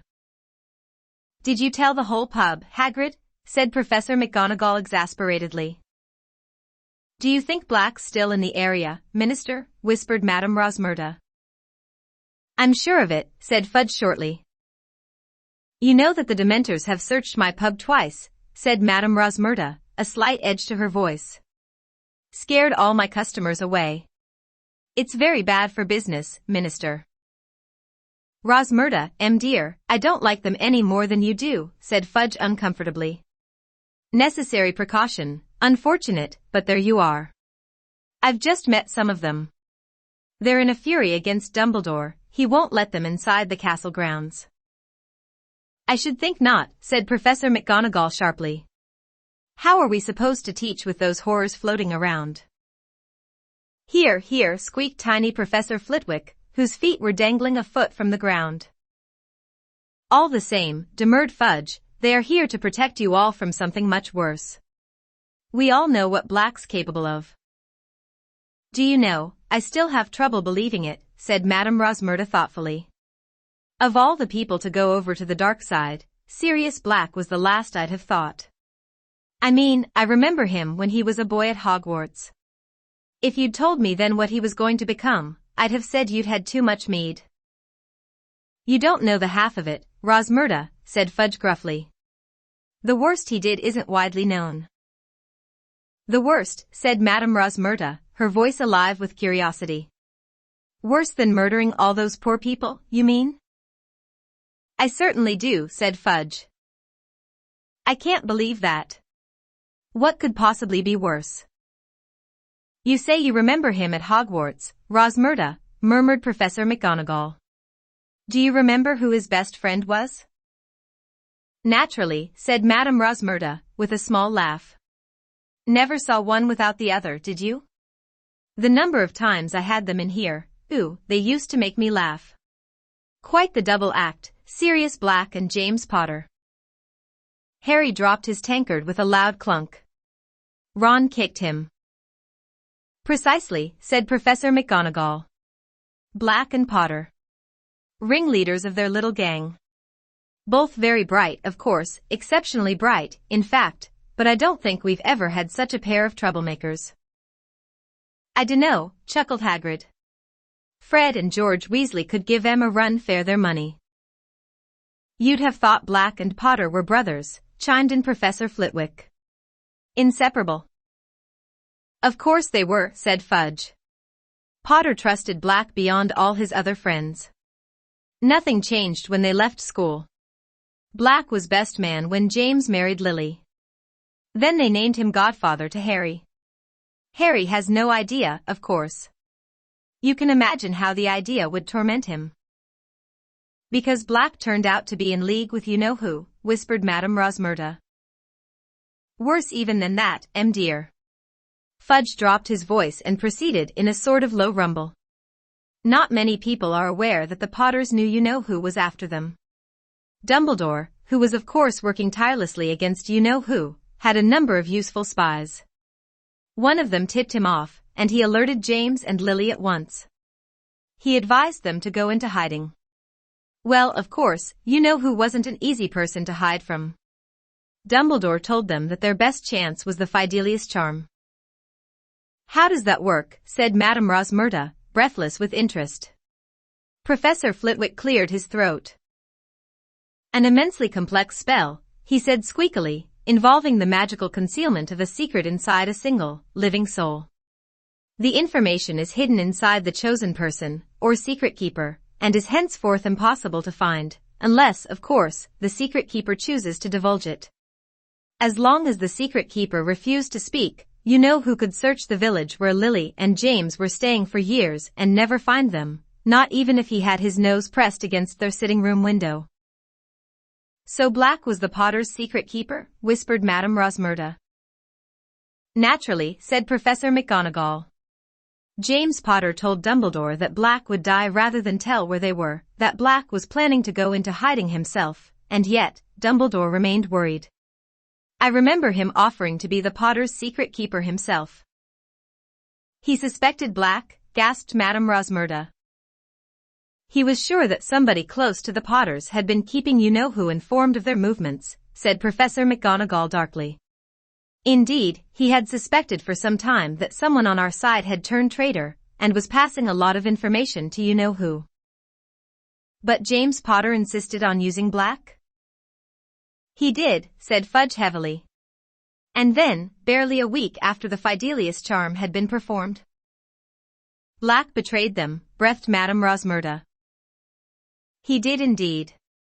Black was tired of his double agent role, he was ready to declare his support openly for you-know-who, and he seems to have planned this for the moment of the Potter's death. But, as we all know, you-know-who met his downfall in little Harry Potter. Powers gone, horribly weakened, he fled. And this left Black in a very nasty position indeed. His master had fallen at the very moment when he, Black, had shown his true colors as a traitor. He had no choice but to run for it. Filthy, stinkin' turncoat. Hagrid said, so loudly that half the bar went quiet. SHH, said Professor McGonagall. I met him, growled Hagrid. I must have been the last to see him before he killed all them people. It was me what rescued Harry from Lily and James's house after they was killed. Just got him out of the ruins, poor little thing, with a great slash across his forehead, and his parents dead, and Sirius Black turns up, on that flyin' motorbike he used to ride. Never occurred to me what he was doing there. I didn't know he'd been Lily and James's secret keeper. Thought he'd just heard the news you know who's attackin' come ter see what he could do. White and shaken, he was. And you know what I did? I comforted the murderin' traitor. Hagrid roared. Hagrid, please, said Professor McGonagall. Keep your voice down. How was I to know he wasn't upset about Lily and James? It was you know who he cared about. And then he says, give Harry to me, Hagrid, I'm his godfather, I'll look after him, ha. But I'd had me orders from Dumbledore, and I told Black no, Dumbledore said Harry was to go to his aunt and uncle's. Black argued, but in the end he gave in.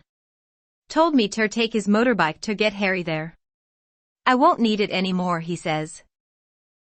I shoulda known there was something fishy going on then. He loved that motorbike, what was he giving it to me for? Why would he need it anymore?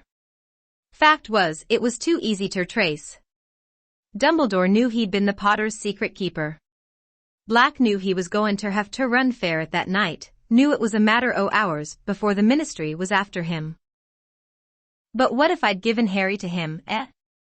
I bet he'd pitched him off the bike halfway out ter see his best friend's son.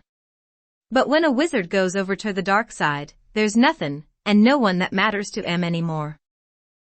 A long silence followed Hagrid's story. Then Madame Rosmerta said with some satisfaction, but he didn't manage to disappear, did he? The Ministry of Magic caught up with him next day. Alas, if only we had, said Fudge bitterly. It was not we who found him. It was little Peter Pettigrew, another of the Potter's friends. Maddened by grief, no doubt, and knowing that Black had been the Potter's secret keeper, he went after Black himself. Pettigrew, that fat little boy who was always tagging around after them at Hogwarts, said Madame Rosmerta. Hero worshipped Black and Potter, said Professor McGonagall. Never quite in their league, talent-wise.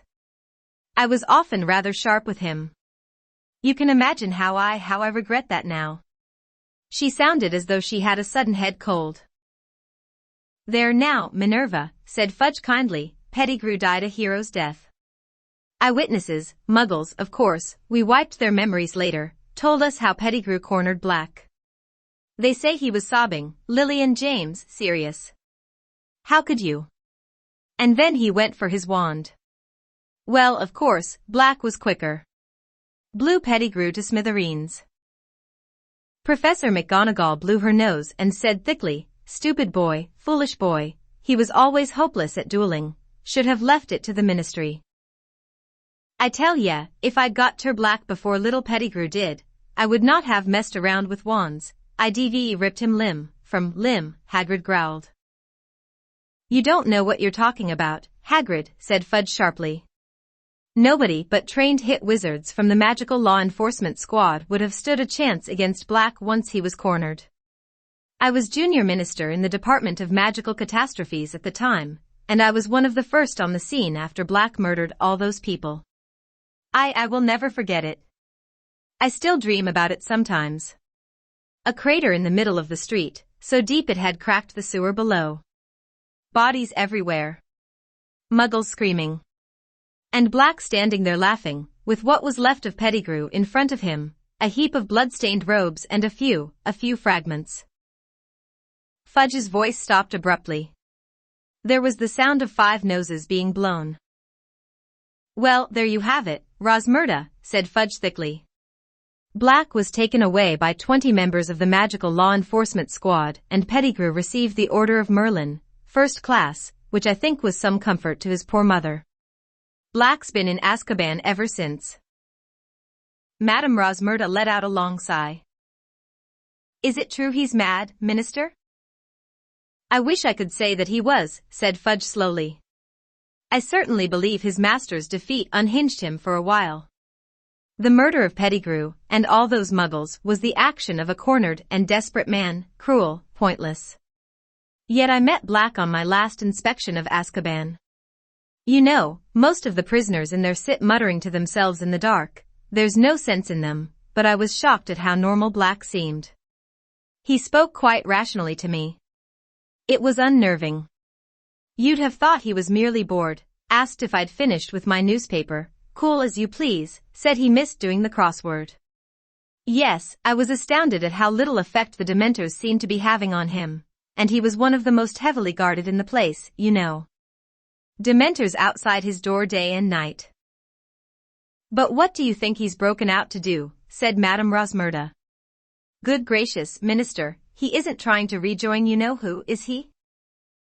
I dare say that is his, eventual plan, said Fudge evasively. But we hope to catch Black long before that. I must say, you-know-who alone and friendless is one thing, but give him back his most devoted servant, and I shudder to think how quickly he'll rise again. There was a small chink of glass on wood. Someone had set down their glass. You know, Cornelius, if you're dining with the headmaster, we'd better head back up to the castle, said Professor McGonagall. One by one, the pairs of feet in front of Harry took the weight of their owners once more, hems of cloaks swung into sight, and Madame Rosmerta's glittering heels disappeared behind the bar. The door of the Three Broomsticks opened again, there was another flurry of snow, and the teachers had disappeared. Harry? Ron's and Hermione's faces appeared under the table. They were both staring at him, lost for words.